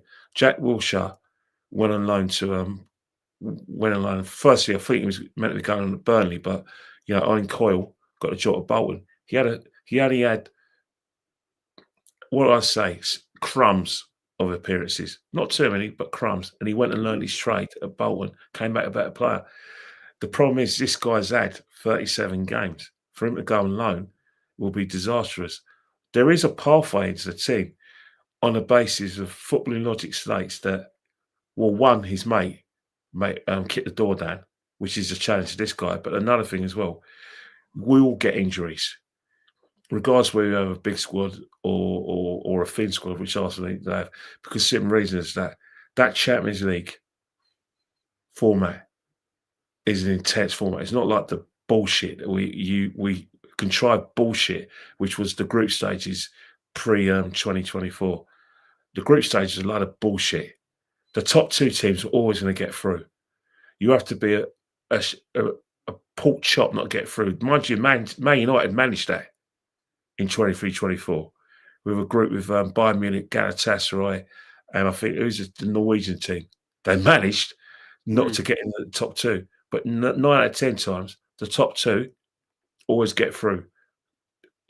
And it's basically contrived bullshit by UEFA. However, UEFA got one better now, where you can't afford to, tape off in games, which means injuries will happen. This is a chance for Madueke. Football's about someone's misfortune being someone's fortune. Be there if it happens, and then when you get your chance, kick the door down and make it your place your own. Yeah, make the experienced player be the understudy. Yeah, like what he did. He made, Suchenko's an understudy to an 18-year-old. Let that sink in. Kieran Tierney came on to replace a tired 18-year-old, not the other way around. That's his challenge. Can he do it? I bloody hell hope so, because that's the situation he's had. He's played 35-7 games. He's had the experience. He's now look at it and just say, look, this is what I need to do. This is big boy football now. This is the man's game. No, there's none of this. We're going to create a space for you. You've made your mistake off the ball. Pre-season is going to be massive for this guy. Yeah, he's a show's manager in these pre-season games against Milan, Newcastle, and Tottenham. I want to be part of his faults. He's got a long season. We're not going to play 38 games. We should be playing at least 60. Come on, mate. Yeah. I'm kind of cool with Nwaneri. In one hand, like, he's 18, I want to keep my feet on the ground. I think he just needs to get up to speed with what Arteta wants tactically. I think physically he's probably behind Miles Lewis-Skelly, but when you've considered that he's 17, 18, puberty becomes a thing. I do think I want to see him play a lot of football, and naturally, after being given a taste, Tuchel talking about you're going to kind of be chomping at the bit. But I do think, like, in the next, like we spoke about earlier, right, that probably there's going to be some unpopular sales. So I look at midfield. Norgard ain't going to be here forever. I'm not going to say he's only going to be here a year. Marino could be one that could be shifted on. I don't know for Kai Havertz because of Arteta's love affair, but that's an interesting one. I guess what I'm saying is I do think there's some pathways potentially opening up. If Odegaard don't fix up his act, that's another one. So on one hand, I'm a bit like, oh, you know what, Nwaneri maybe. But then on the other hand, I think it will open up. And I don't think he needs to go on loan. I think DJB said it last time he was here. I think we could do the folding thing with him. But even if he went on loan, for what it's worth, I might consider it in January. I wouldn't loan you out now. You might go on loan next season. I still think he can make it back. But I want him to be frustrated. I want him to give pressure. And even though you've got Madueke, if nothing more, I want to see him exposed centrally, obviously. But I would like to see him play off the right. But it's one where, yes, I'd love to see him play. I mean, for me, he should have got more games last season. He should have got more games last season. I think, everyone's on that. You look at Lamine Yamal at Barcelona. That brother's like playing week in, week out, and do you know what I mean? So fitness for these young players is not a problem these days. For me, he should have got more game time. This is why I'm questioning, and I'm only questioning it from what I've witnessed. And this guy should have got more game time last season because Odegaard was just not on it. He was just not on it. And he should have been bought off, and this guy should have got more minutes, and Odegaard should have been benched many, many times. And he wasn't. And, he was just thrown in when it was desperate, when Saka was injured, when Odegaard was injured. Ethan was our only option. Now, he's not our only option. You got Madueke, you got Havertz. This is what I'm trying to say. Last season, when Saka and Odegaard was out, bring on Ethan Nwaneri. This season, Odegaard, Saka gets injured, Havertz and Madueke. So this is what I'm trying to say. You've got to look at it from the point of view is what there is the seniority thing, and it's like what Kenny said. It's that age-old thing going against these young guys. Exactly. Man. But what realistic game time is this guy going to get? He's not going to get enough. And I understand when he gets his opportunity, he's got to take it. but I'm not so sure whether he's going to get that sort of long run of opportunity. You just got to be honest. I think you get game time. It just starts. I don't know for the start. You just got to look at it. I mean, the only time I can see him getting game time is Carabao Cup or certain rounds of the FA Cups and stuff like that. But again, where's the priority? Because we have to win a trophy. So you don't know. Yeah, I think the youth thing has to take a back seat. It's sink or You swim. If you're 18 or 30, take a chance.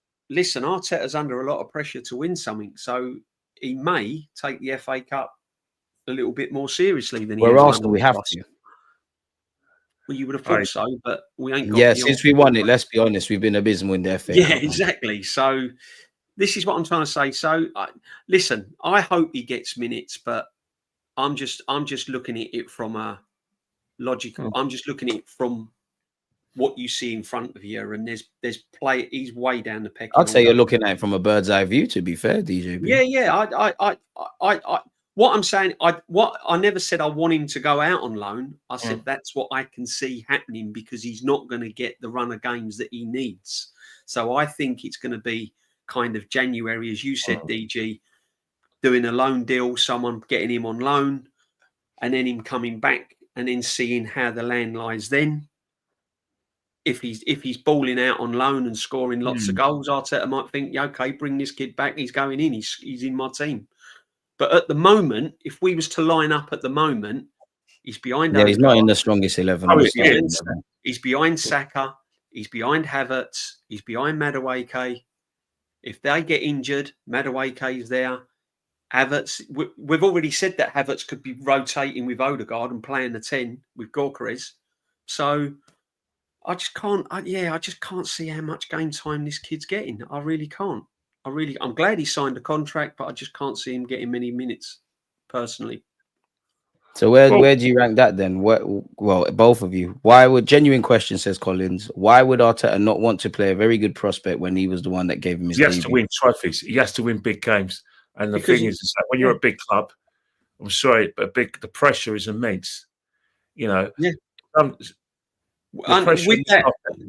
with you, Kenny. With that question, we haven't got enough credit in the bank to experiment with our kids. The manager hasn't earned that yet. He hasn't won trophies. If we'd be sitting here now with a Premiership in our bank, a Champions League in our bank, an FA Cup, a double, then you can perhaps experiment a little bit this season and start playing the youngsters. But it's true what Kenny says. We're not in that position. We've got to hit the ground running. These players have got to step up. Zubamendi's got to look as if he's been at the club for like 5 years. Exactly. I think it gets much worse for our fans as well. And they're not going to like this as well. Realistically, the manager is only going to concentrate realistically on the Champions League and the league. He's going to concentrate on the Champions League on the basis he got to the semi-final. And teams that get to the semi-final are with a shout of winning the competition and winning future competitions, because you have to be a bloody good team to get to the semi-final, the hardest, inter-club competition in the world. So he's going to be even chomping a bit to concentrate and get to the final next year and probably winning it. The league, well, our nemesis is 23-24, so he's going to concentrate on them, which means the FA Cup and the Carabao Cup could be casualties. We may get to if we get good draws, i.e., a couple of third division sides or at home, then who knows? We'll find ourselves in the quarterfinals or semi-finals. But if we get a team, a Premiership team, or a team that is probably in the top 6, then you'll know how seriously Mikel Arteta is taking the Carabao Cup. Yeah, I mean, the problem is that if you speak to a lot of fans, even the fans that think that Arteta should be our manager for the next 10, 20 years, right? Crazy stuff. But what I'm trying to say is if you ask them now and say, if Arteta won an FA Cup and Carabao Cup, is that enough? They're going to turn around and go, no, we want Premiership and Champions League. So on that basis, the manager knows this. The manager has put himself in a position where anything other than the Premiership and Champions League is not going to be good enough. So you might as well forget the FA Cup and Carabao Cup. That's not going to be his priority. That's not going to be his priority at all. And then you've got to ask yourself, are we good enough to win the Premiership and the Champions League? He's going to have to make it, man. He's going to have to make it. Like, you're going to need one of those major ones. This is the pressure he's under. And then when you look at our fixture list, Newcastle away, Liverpool away, Man City away. Oh, you do it. LSD's at it again, trolling me, saying that I said Andre Santos is better. This guy's the troll of the platform, man. It's Carl. Kenny says a lot of mad stuff, not that though. Yeah, but you know the situation is that the problem we got is that if you were to ask, if you were to do a proper survey of Arsenal fans across the UK and across the world, and you speak to the people who are true football fans who take their football seriously and not poster boys or like I said, how do I say it? Cheerleaders for the football club. They were proper football people. And you asked them who are the favourites for the Premiership and who are the favourites for the Champions League. The proper football people who happen to support Arsenal will struggle to say that we're in with a chance. Yeah. I asked you, DG, as a proper football person, do you have us as your favourites to win the Champions League? No. Not the Champions League. I'd have us as more favourites for the Premier League. But I've said already, at this moment in time, unfortunately, I mean, I ain't got a leg to stand on with City. I guess it's more the history of what they've done in recent years. I just have it down as City and Liverpool fighting. But we have finished second. We've got to fight. Like, I want to be wrong. Everyone here wants to be wrong. We've got no choice. I think the Premier is more realistic than the champs. I still have us down as even so, would you, without me putting words in your mouth, I'm going to ask you the question, which you're free to disagree with me with. Are there other clubs with better chances of winning the Premiership than us? Liverpool and City, in my opinion. And that's the situation. That's where we find ourselves, where the pressure is on the manager from the fans, because despite the fact, majority of us logically believe we're not favourites to win the league. We're not favourites to the Champions League. We don't care. We want it anyway. And that's the situation. Yeah, exactly. Yeah, we have to make it happen. And we have to make it happen. That's the thing. Flirted with it. But the trouble is that the football people see that. The people who I believe are Arteta fans more than Arsenal fans are still going to go down that road of thinking, well, he should stay at the football club because he's improved us and he's turned us from this, sorry state of a football club into a club that competes. And that on that basis, you should get a contract for life. There's still going to be people next season that if we don't win the league or win anything next season, even the cups, they're still going to say that this man deserves to have not just keep his job, but Chelsea need to be fighting for it as well, Collins. But go on, Kenny. Yeah, you're right. Yeah, I never said. Yeah, but CJ, Dan, if you watched my podcast, you will know that I've said on many occasions that that Arsenal should have won the league in 23-24 on the basis that the Man City side is not the side of 2019 and 2018. I've been screaming that point on every podcast, including this, and that is the base of my criticisms of Arteta. For you to say, that I'm putting Man City on a pedestal is absolutely. I just think City are going to hit back. They've had one poor season for how many they've been up there. That they've been prepared. They've been preparing since January to turn it around, and Liverpool are just too strong, even than us. And they got better, and they got proven managers that win things. Mm-hmm. That's the bottom line. We've got a manager that can't get over the line. Let's get it right here, And I've said Arteta's done some brilliant things. He's done some great things. Mm. But the bottom line is, Arne Slot walked in the door last season with one signing and won the Premiership at a canter. And we did say if City ever fall off the juggernaut, that City we'd be there. So. Right. And then I'm told, but he had world-class players. We had a chance of getting world-class players. We had a chance of getting Isak before Newcastle. We gave Eddie Nketiah a contract, £100,000 a week. Mm. We had a chance of getting McAllister from Brighton, and we went and got Fabio Vieira. So come on, you've got to stop looking at it from this angle. The reason why City and Liverpool are still favourites to win this Premiership is A, because of the squad they've built, and B, they've got managers that win. They've got managers that get over the line. Pep's done it time and time and time again.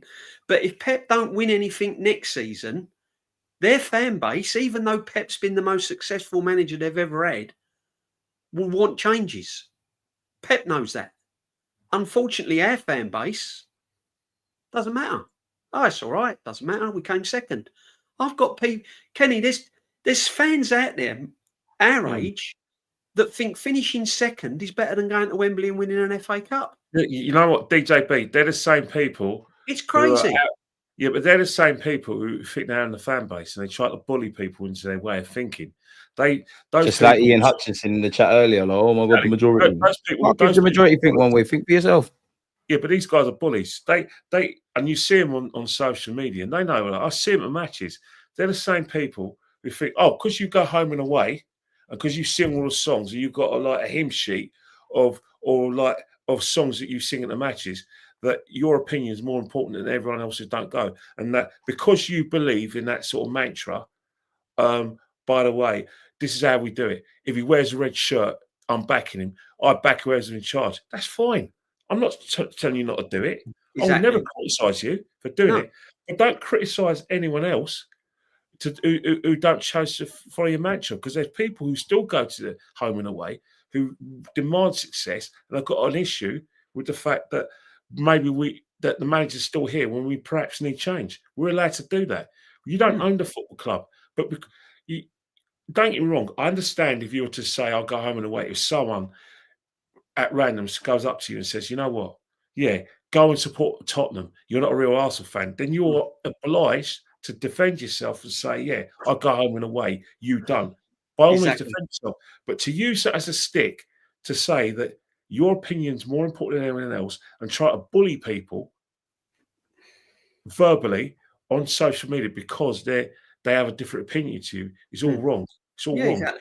I saw a lot of bullying. I saw a lot of bullying from some top fans who should know better, because fans had a problem with the Madueke signing. They all fans had. Well, it was a democracy. You don't own the fan base. You don't own it. It's not your team. It's not. Step off. For instance, because a lot of people can't look at things from an outside perspective. You know what I say. You know what I say to these people. You know what? If you want to control people's fan base, then what I'm going to do is I'm going to send you my bank details, and you're more than happy. You can pay for my season ticket. And exactly. European games, you can pay for my ticket, and even then, I'm only going to consider, falling down to your bidding, because there's no way you could do that. You don't pay for my season ticket. You don't pay for these guys' shirts. You don't pay for their Sky subscriptions. Leave them alone and let them get on with it. And like this comment says, people just can't agree to disagree. You can think Arteta's the guy. You can think he's the best thing since sliced bread. You can think he's the most horriblest football manager on the planet. You can think I believe in Arteta, but he needs to win a trophy. You could think, oh, I believe in him. He's still the man for me. But I understand asking questions about getting over the line purely because we've been flirting. But football, I feel, brings out the most childish emotions in people. The thing is, DG, and you're probably similar to these lines as well. You might not be. You might be. But I asked this question to Jay Collins, right? That's fair enough, you backing the manager, and I get that, and that's fine. That's fine. Everyone's got their own opinion, and if you believe that this is the man for you, then fine. But how long do you let this go on for? Because the team he had last season should have been good enough to win a trophy. Carabao Cup, FA Cup. It should have been good enough to win a trophy. It's a fair question. And it didn't. Now with Gyokeres coming in, and now with all these players coming in the door, that everyone's saying, oh, yeah, but Norgard's got Premier League experience and he's good. And No one wanted Nor. Who would have thought Norgard at the start of the season would have been on anyone's list to sign for Arsenal? Okay? You say it's a calm signing, but you don't need to make now, it. Now we've got all these players now. This team should be good enough to win a trophy. So how long do you give this manager if he doesn't win anything next season? Are you giving him 1 more year, 2 more years? Because in my book, any other manager under the team that we had previous, Wenger, Mourinho, Ferguson, Pep, all these managers would have won something with that squad of players. Fact. They would have won a trophy with that squad of players. Now, according to a lot of Arsenal fans, we're even stronger with all these signings. So we've even added to our squad now. We've got depth and everything else. Shouldn't be any excuses then, should there? Shouldn't be any more excuses. But the reason why City and Liverpool are favourites is A, because of their squad and their cute signings over the years of bringing players in, and B, they've got managers that win big trophies. And Arteta still can't sit at the top table because he hasn't done that yet. Fair. Can't disagree with that. I think there was a good point by I think Dave B, where he says there's bullies on both sides of the argument. He's right, but you know what? I love a debate. Yeah, exactly. That's what it's all about. I think in life it's good to have a good argument. It's good to have a debate. You know what I mean? It's good. Like Egal, I love having Egal on the. Yeah, same. He's a madman, but I got time for Egal. Very good gentleman. I think that's the problem with Arsenal. With the good thing about modern football fan is that there's more avenues to have a debate. We're not relying on them, like forums or relying. We all want the same thing, or relying on in the pub. I used to love it back in the day when I used to go. Was it a penalty or weren't it a penalty? We used to get into people's faces about players. We used to have a little pushing match because we're so passionate about Arsenal. Yeah. Now you don't want to have a debate. Well, you can't put the genie back in a bottle. I love an argument. I think sometimes to get to a lot of people, there's a lot of people who, and I don't talk about the old school fans, but they're the ones I use as an example. Say, like for instance, there's quite a few people in the chat says, "How do you know that Madueke has been signed for that? How do you know that Madueke was offered to Arsenal?" Well, we don't know, but we're still going to debate it because if we did it your way, there'll be no podcasts. Exactly. It'll be just us turning up matches, put our tickets in. There'll be no fan cams for you to watch. There'll be no Radio 5 for you to listen to. It'll be just people just saying, talking about factual things like, "Oh yeah, Arsenal playing red." Football boots used to be black, but they're now rainbow colours. If that's what you want, then fine. But let us debate and have an argument. Let's have a pushing match. Speaking of debate, Kenny, context is key. If we get to every final and lose on the final day of the season by goal difference, he'd have to stay. No, that's a relationship. Jalen, I'm glad you asked me that because I expected you to say that because I got time for Jalen. He's a madman as well. I like Jalen. The reason why, because Jalen's did it before. And the worst thing about it is, unfortunately, Jalen, I still want him to be replaced because close is not enough anymore.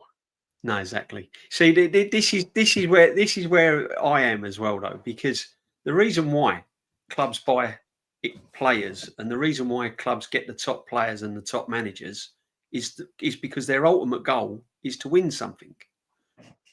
Liverpool are going in for Isak to strengthen their team to hopefully win the Champions League and the Premiership. Teams don't go and buy all these players just to finish runners up, just become nearly men. And the context is key. Yeah, this is what I'm trying to say. Surely, as a football fan, the reason why you support the club and the reason why you want your Ezes and your Gyokeres is to win something.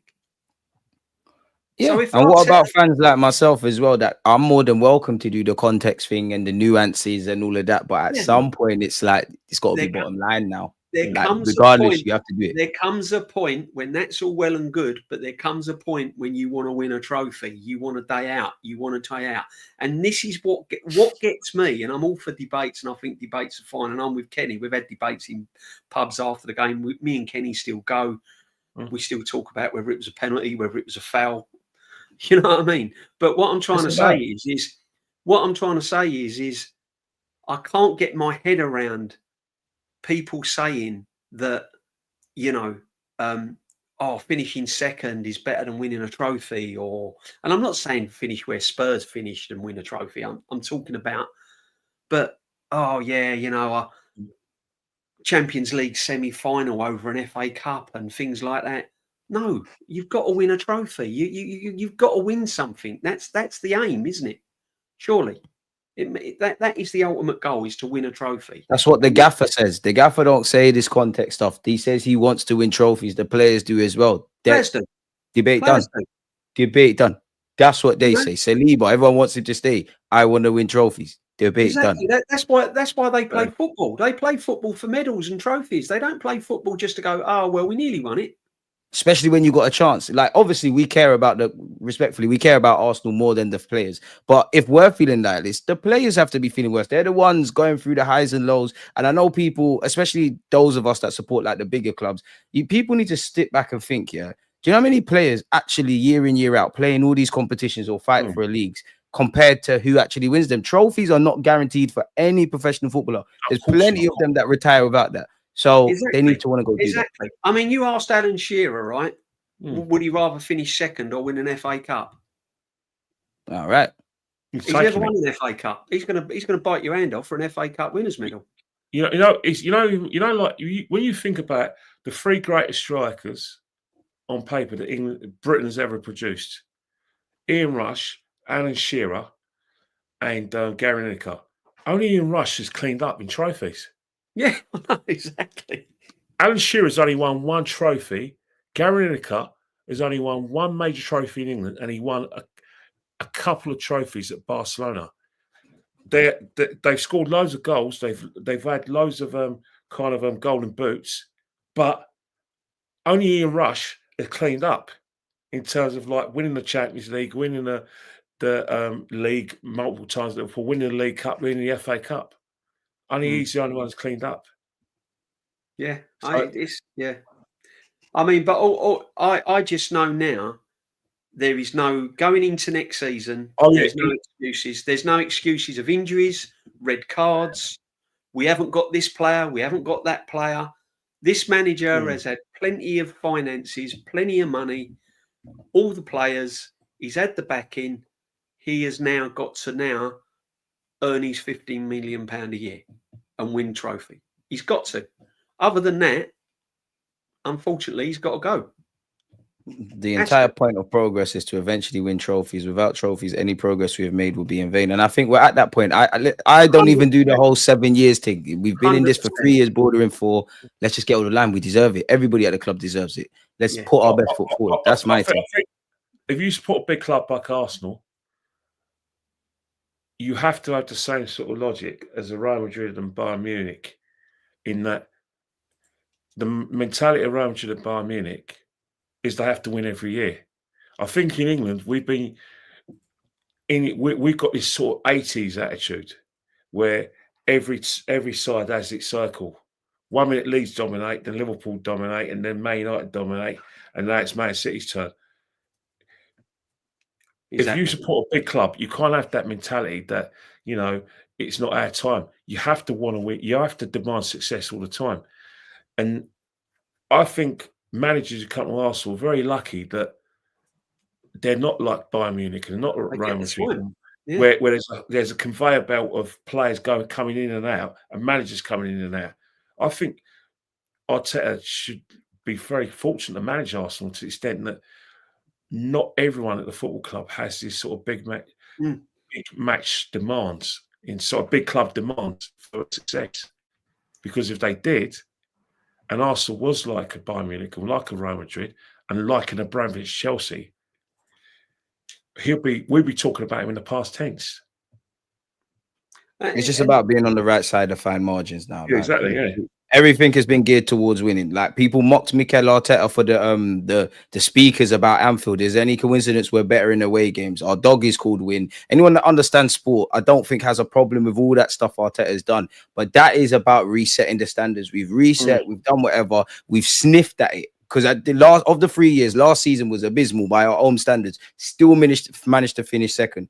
It's not too unrealistic to just hope that, just with a little push and being serious, that we get over the line. As I said earlier, everybody said when Liverpool fall off, when City fall off, Arsenal are going to be the ones there to exploit. I know some sections of Arsenal fans are a bit dishonest and they sit there and say, oh, he inherited Klopp's side. A lot of people didn't have Liverpool in a top 4 race, let alone winning the league. Now I go back to last summer. Had we have done what we need to do last summer, what we want to do this summer last year, what could have been? If we had that striker, do we have 14 draws? Where are we? But we didn't. It's all ifs and buts. And unfortunately, for as much of the most sane people that aren't really onto Arteta or whatever, there is that element of now it's about seizing the present. The past brings regrets, like Wenger said. The future brings uncertainty. The only way of affecting that is the present. And my biggest thing and regret is I don't want to look back in these 3 years, excluding the one to come, where let's have it right. It's probably been the golden era of the Emirates in terms of being in that conversation, and we've got nothing. That's my thing. It's now about crossing that line now. We know what we need to do. Go do it. Simple as that. No matter how difficult it looks, go and do it. Make sure there's a parade in Islington in 2026. But is that too much to ask? And I think that's what everyone wants. That's it. No, exactly. But the thing is as well, though, you can't get away from the fact that there has been mistakes made. There has 100%. Been mistakes made. There's been huge mistakes made with why we didn't sign a striker last summer when you're finishing 2 points behind Man City. And we go and buy Marino and Calafiori. Gross negligence, 100%. There's so much logic that's not been applied over the years. The reasons why we haven't won anything. Now we've got Gyokeres in. We've got our striker. Yeah. So for me, even if the window shuts tomorrow, this team is still good enough to go and win a trophy. This is when it comes down to the manager. The manager has to take responsibility now. He has to look at himself in the mirror. He has to look at his mistakes that he's made. He has to change things. He has to be more braver. His in-game management has to be a lot better. He's got to take chances in big games. Like PSG in the semi-final. We was going out. We've never won that competition. We was going out anyway. Just be brave and do something different. Well, be brave and do something different. And this is what he's got to try and do. And if he doesn't do that, we're going to be having this conversation again next season. Well, that's the thing, because in order to sort of like I said, continue that conversation, continue that narrative. Let's not forget, with the teams we've got competing against us, regardless of what you think about Man City, regardless of what you think they can't defend, they still have Haaland. They're still going to have Rodri, who knows, he could be brand new, and they have added players who've finished the season last season, so they've got the experience of Premiership football, and then next season they're going to go into the season with 6 months of Premiership football under their belts, playing for Man City. So they're going to be hard. Liverpool, the champions. Another thing as well with Liverpool is that they got a 12th man in heaven. They're going to be playing for that guy's memory. So what I'm saying is that we have to be immaculate. Right now, I couldn't care less who we got Man United first game of the season. Liverpool. No, I think it's good. I think it sets the benchmark. As far as I'm concerned, that means we've got to be on it. But if we're less than immaculate, then what will happen is that we're sadly, frustratingly, I just want to feel like our club chases the illusion of perfection rather than complacency. In sense, we wouldn't have won anything again. Yeah, I mean, it's not a life sentence tragically, but it is a tragedy from a footballing point of view that a club of our size, is watching by on the sidelines, Spurs parading a trophy, watching Chelsea smash PSG, who beat us comfortably in the semi-final. Because the Club World Championship is massive. Don't listen to people in this country who put everything down on the basis because they don't want it. They think the rest of the world thinks like them. Trust me, with Chelsea winning it, absolutely not playing North London Forever. That song's an eyesore. And it was one of the biggest fakes ever. Worst question you can ask Kenny Ken. It's like asking whether I had to, man. I had to. I love that song with passion. Only I can play for. But in saying all of that, Jay Collins a bad guy, man.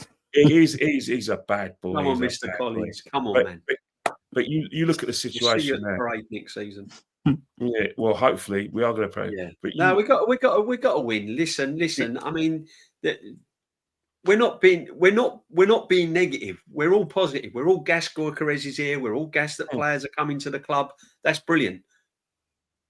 But you can't deny the facts that we haven't won anything. So there's the players. You've got the tools. Go do your thing. But some people want to bury their heads in the sand. It's now up to the manager. Again, it's up to the manager. We were saying this last season. But you know what it is really as well in terms of like thing. We talk about Liverpool, Man City in the league, but I know people don't want to hear this. I know people are denigrating the Club World Champions. And by the way, Mr. Thomas, the Club World Cup has been around for years. Only that they've actually turned it into a tournament. Normally, it's basically pigeonholed to the Champions League winners and the winners of the Copa Libertadores. Yeah, they changed up the whole thing. They changed it up. It's going to be a massive competition because of the financial rewards, and TV are going to be involved. And a club of our size should be in that conversation. That's why we need to up our game, because it's sad that we weren't involved in that competition, but Benfica and Porto were involved, and we weren't. That shows you we've got to raise our profile by winning Saudi League. In fact, Champions League, I'm going to tell you this now. You're going to want to punch me in the chat. Don't rule out Chelsea. No. Don't rule out Chelsea. I've seen them do it twice. No, they've got this way, haven't they? Do you know what? They do know how to win. We got to be honest. It's going to be tough next season. It's going to be tough. Newcastle, as it should be. This is elite sport. That's right. It's going to be tough. It's going to be really, really tough, and we need to be on it. We need to be on it from the start, and that's what I'm saying. We've got no credit now to make mistakes. This is honestly. We talked about it last season, how big our season was going into the season that's just finished. This season is absolutely massive for this football club and for the manager, because there's nowhere to hide now. That's it. There's no more excuses now. There's no more to hide. Can't turn around and say, oh, yeah, but we ain't got a striker. Oh, yeah, because Havertz was injured and we never had a striker. The reason why we didn't have a striker is because this club didn't buy one last summer. Yeah, the woe is me thing. We should have two strikers at the club this season. We should have. Yeah. We should have an. Some things are unlucky. Some things are self-inflicted. We should have two strikers this season going into next season. If the club had done the business and we'd have done what was required, we should have had.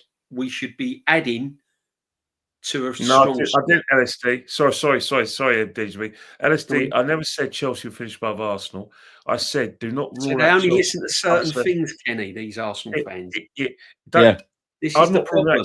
When it comes to selective hearing, unless it's either negative or hot smoke up everyone's else. Until you say sack the manager, and all areas go, whoa!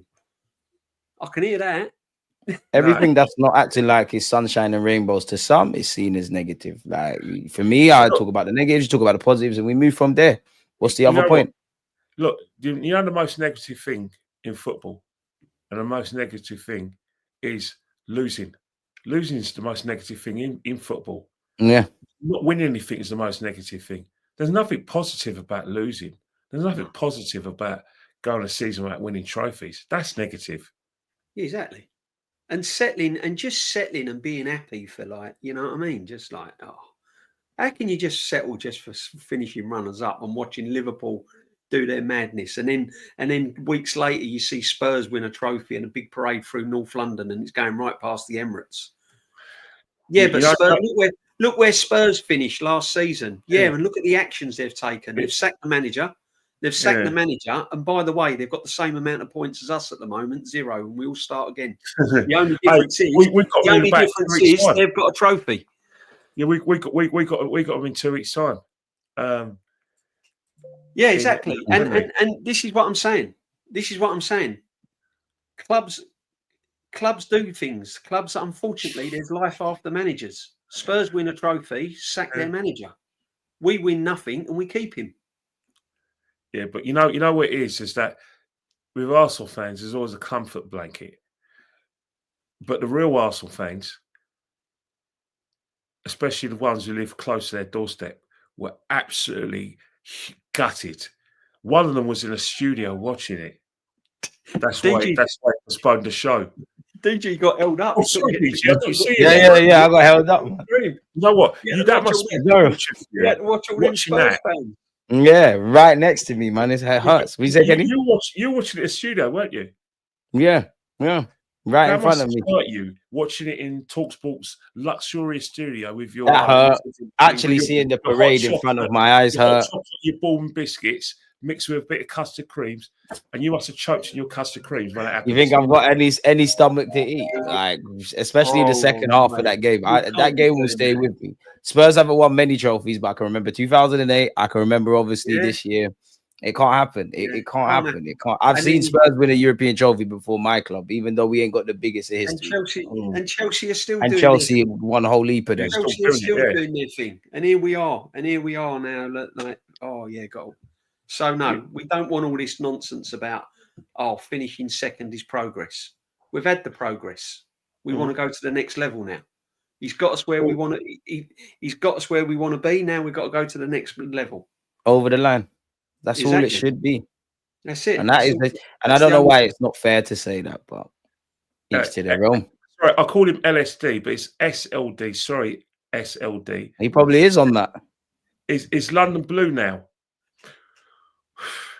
I would say yes. I'm sorry. You got to take your Arsenal hat off. I'm colourblind, man. Sorry, man. I've got a good mate of mine. He's Chelsea. Every minute he says blue is the colour. London is blue. And the problem is that it's all about conversations. Their culture of winning is better than us. Unless we win the trophy with the big ears, we can't be part of a conversation with a Chelsea fan when it comes to European silverware. We got more fans with a culture club, but they're addicted to winning 9 times out of 10. They find a way to do it. Our club would like to. And another thing, DG and Kenny, right? People say, "Oh yeah, we used to be a banter club." We are a banter club. I sit above the away fans, and all I hear is champions of Europe. You'll never see. I knew you were going to say it. Second again, ole, ole, ole. That's every team that comes to the Emirates that's singing that. We are still a banter club. So all this about Arteta's now, we used to be a banter club. No, we're still a banter club because we haven't won anything. Unfortunately, you know what, you're right, and I think that's what we is. And that's the situation. Is that whether people like it or not, that Spurs winning that trophy hurt. It's another hit shot to the ribs. Oh man! Some Arsenal fans don't want to admit it. What they want to say is, "Oh, how can you compare us to Spurs?" Sorry, mate. Don't do that. Do it to yourself, but don't try and do it to us. You know what? It took me a couple of days to get over. As a football fan, obviously, there's more important things in life than wait till you play them at the Emirates, Kenny. You won't be over it, mate. But the football fan in me, they won the trophy on the 21st of May. Going into that game 4 days later, the 25th of May, I was still thinking about them winning the trophy. And I was still angry about it. Yeah, you know what I mean? I can't lie. I accepted it a lot better than I thought. Can't. I'm at that point now. Like, because I still see them as rivals. I don't see Man United as rivals. I don't look when I look at the football. Nah, Spurs ain't our rivals. I look at, they just live down the road and don't like us. Yeah, but the only fixtures I look at is the London derbies. I don't care about Man United and Liverpool. They don't excite me. Kenny, come on. You definitely got to look for Liverpool and United. Come on. You want to know why? Maybe it's the sort of like North London derbies. The first 2 I look for. Then I suppose I'm a bit of a meathead, and the meathead in me thinks, you know what? When I go to Anfield and I go to Old Trafford, or whenever they come to the Emirates or Highbury, I don't get goose pimples. I don't have this anticipation. But when Spurs come over, I get so excited. I like walking down the courtney, knowing full well that anything can happen. Yeah. And I love that thought. And that's why I love going to Spurs. Even now, in a new ground, the thought of Spurs away just gives me the greatest excitement ever. It makes me feel young again. It gives me goose pimples. Walking down the high street, everything about the day, I get excited about. Chelsea away, I get excited about. All the London games, I get excited about. But when I go to Anfield, I know I'm safe. I know I'm safe at Old Trafford. But Spurs, I like that kind of, that young man feeling, thinking, it's got to kick off here, mate. Yeah, some big derbies. Yeah, you know what? I'll take me life for you as this. Oh, well, I'm in the escort. Let me tell me, mates. Oh, look at me. Oh, I was in the escort, I was in the court edge. I love all that about Tottenham. Yeah. I don't get that United. So for anyone to say Spurs are not our rivals, it's just ridiculous. It's ridiculous. They are our rivals. They're just our noisy neighbours, aren't they? That's won a trophy. Yeah, noisy neighbours. Saying, but we finished second. Look where Spurs finished. Well, as I said, they've won a trophy and the season starts and we're both on 0 points.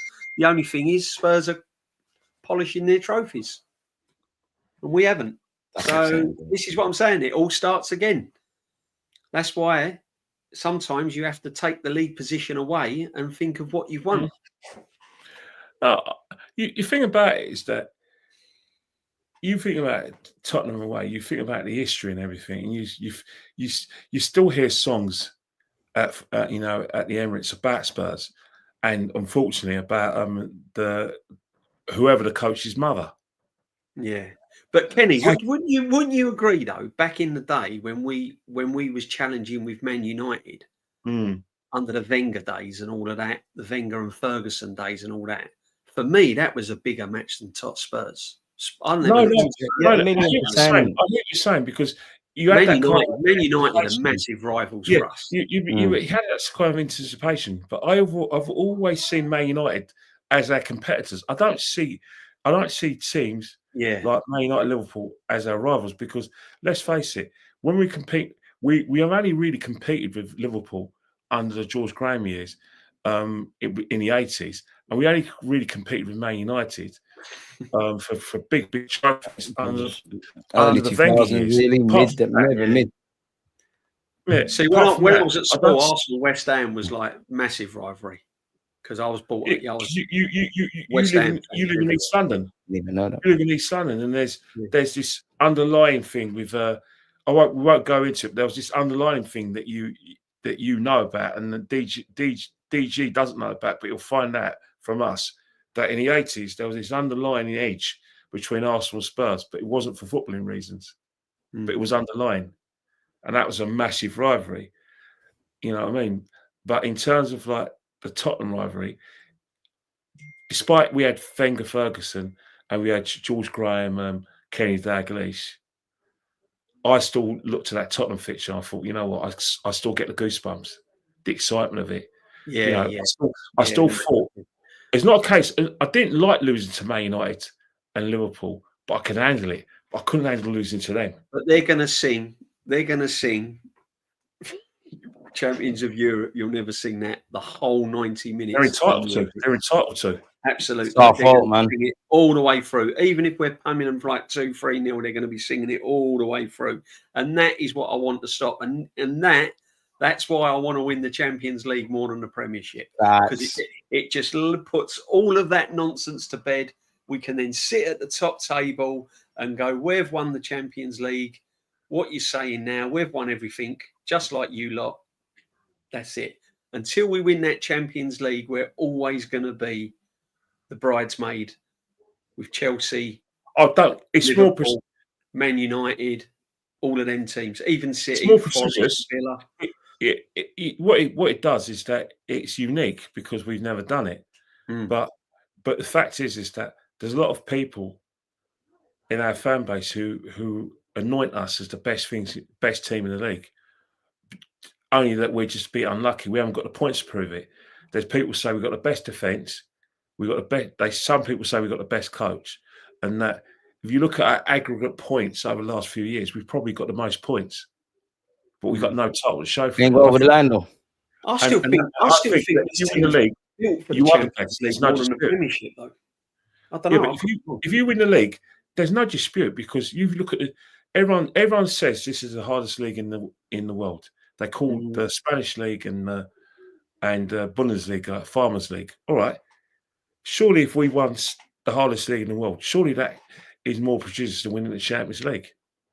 Nah, yeah, I'd say that. I'd say that, but I'd still say the Premier League is the one you want to win, obviously. But for kind of history reasons to add to our collection what we've already won, the Champions League would be for me the one that just silences everyone.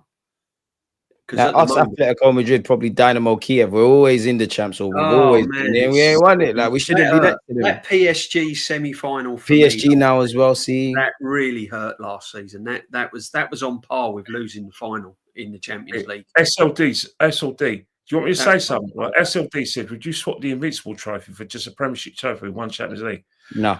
SLD, I'm going to say something, and this is for the chat, and hear me out. I think the Invincible. First and foremost, the Invincibles weren't our best ever team. It was just Arsene Wenger's 2002 double winning team is better than that. Yeah. Secondly, most importantly as well, the Invincible tag has been an albatross around our neck because what we did after we won the Invincibles is that we became complacent. We thought it was always going to happen, and we didn't see what was coming at the end. And I still think when we talk about the Invincibles, it's like an old man who used to be a good-looking man is telling everyone else, "Yeah, I'm old now, but I went out with Raquel Welch. I'm old now. I went out with Pamela Anderson." That's how the Invincible Trophy is to me. It's an old bloke who used to be good-looking, talking about all his conquests back in the day, rather than talk about what happened now. And that's how I see the Invincible Trophy. As the biggest albatross around our neck because we use it to go, oh yeah, well at least Liverpool made gold. They haven't gone invincible. That is akin to me saying 20 years ago I was handsome and great looking. Yeah, we're still living off of that, aren't we, Kenny? We're still living off of that principles, you know, and it's got to move on. It's got to stop. Yeah, exactly. Move on from the Invincibles. Yeah, you got to, and yeah, listen. At the end of the day, since we've moved to the Emirates, it's been all right. Michelle Keegan, then Jay Collins. Michelle Keegan, she's all me as well. Do you know what I mean? Since we moved to the since we moved to the Emirates, it's been pretty. It's been hell. Wise, it's not been good, has it? Could you imagine? That's the one thing I'll give this club: the fact that we moved and done this Emirates thing fairly early. Could you imagine if we was like a couple of these clubs that are now only moving to new stadiums like them, lot down the road? We'd have been even more fucked. Exactly. We became a business. Well, we've always been a business like all clubs, but we were too business focused. We left our soul at Highbury, man. And yeah, we did leave. Where we're at now. Definitely. That's why we've got to win and start getting trophies into the stadium. Have to. Dark. We have to, man. Kind of ending on a sour note there, reminiscing, guys, but it's always a pleasure. I mean, Ken and DJB. It's always a pleasure. Thank you. Because the other day, we're raising the standards, aren't we? We want to win. We're all collectively. Not everyone wants to win, man. They want to win in their image. They don't want to do everything to get that line. But there's never a right win and win terms. It's no good like me saying, "Oh yeah, Chelsea didn't really win the Champions League because they bought it all." That's nonsense. They won the Champions League because they had the best players, the best manager, and most importantly, who even cares? Like football's not ethical in itself. Just get it done. Exactly. That shit's all extra. Like this is the game now. Just get it over. Just get it done. Yeah, exactly. The game's winning trophies. That's why trophies are there to win. You can't keep finishing runners up and then going, yeah, but look where we were, and look where he's brought us. Look what he's done. Gentlemen and touch of class and all this jazz, man. Like any football club is like that. It's what he does now, and this is it now. This is next season. That's it. I wish everyone felt that way, but boy. We're going to have to see. I mean, Kenny, DJB, as I was saying, it's always a pleasure being here with you. I would say follow Kenny on his YouTube, but he ain't got one. Kenny Ken's is in the... DJB's is in the title. Yeah. Where can people find both of you? Look. have a look. Everyone's welcome. And as I said, me and Kenny like debates. That's what it's all about. As long as it's clean, as long as it's not abusive, we can debate. Let's all be grown up. It's good. That's what it's there for. Good, man. Football makes everyone act like a child. Yeah. Unfortunately. Hey, he could take his shot off during streams if he wants, innit? I think my muscles are bigger than his anyway. Okay, I'm not looking at next man. I don't know why you're looking at me like that, Kenny. Like, I don't know. I like when the girls fancy me, but we're all inclusive over here. It's SLD doing it again, isn't it? We're always at the Emirates, Kenny, aren't we? They can always come and have a little handshake. And Kenny is like muscular still. Like some of the comments you don't say on the chat, I was thinking you wouldn't say it to his face, man. But all these Newcastle fans out there, please don't take your shirts off unless you go to the gym, because I've seen you take your shirts off. I'll tell you what. Talking of Newcastle fans, talking of Newcastle, they don't feel the cold, man. We're just talking about derbies. If you think Arsenal and Tottenham are a derby, and if you think Liverpool and Man United are rivalries, wait till Newcastle and Sunderland meet next season. That's going to be one of the games of the Premier League. That is massive. That derby has got an extra edge to it this season because they're both in the Premiership. So, yeah, that's a massive derby. That is. So we're gonna have to see. But yeah, guys, it's been a great 2 hours. People hit the likes, comment, subscribe. Yeah. Cheers, DJB in the title. Cheers, the panel. Look after yourselves. We go again next Wednesday. Yeah, be safe, everyone. Be safe. Look after yourself. Take it easy. Kenny was saying something else. Take care. Take care. Big up the chat. Thank you very much. Take care, everyone. Big up. You always just go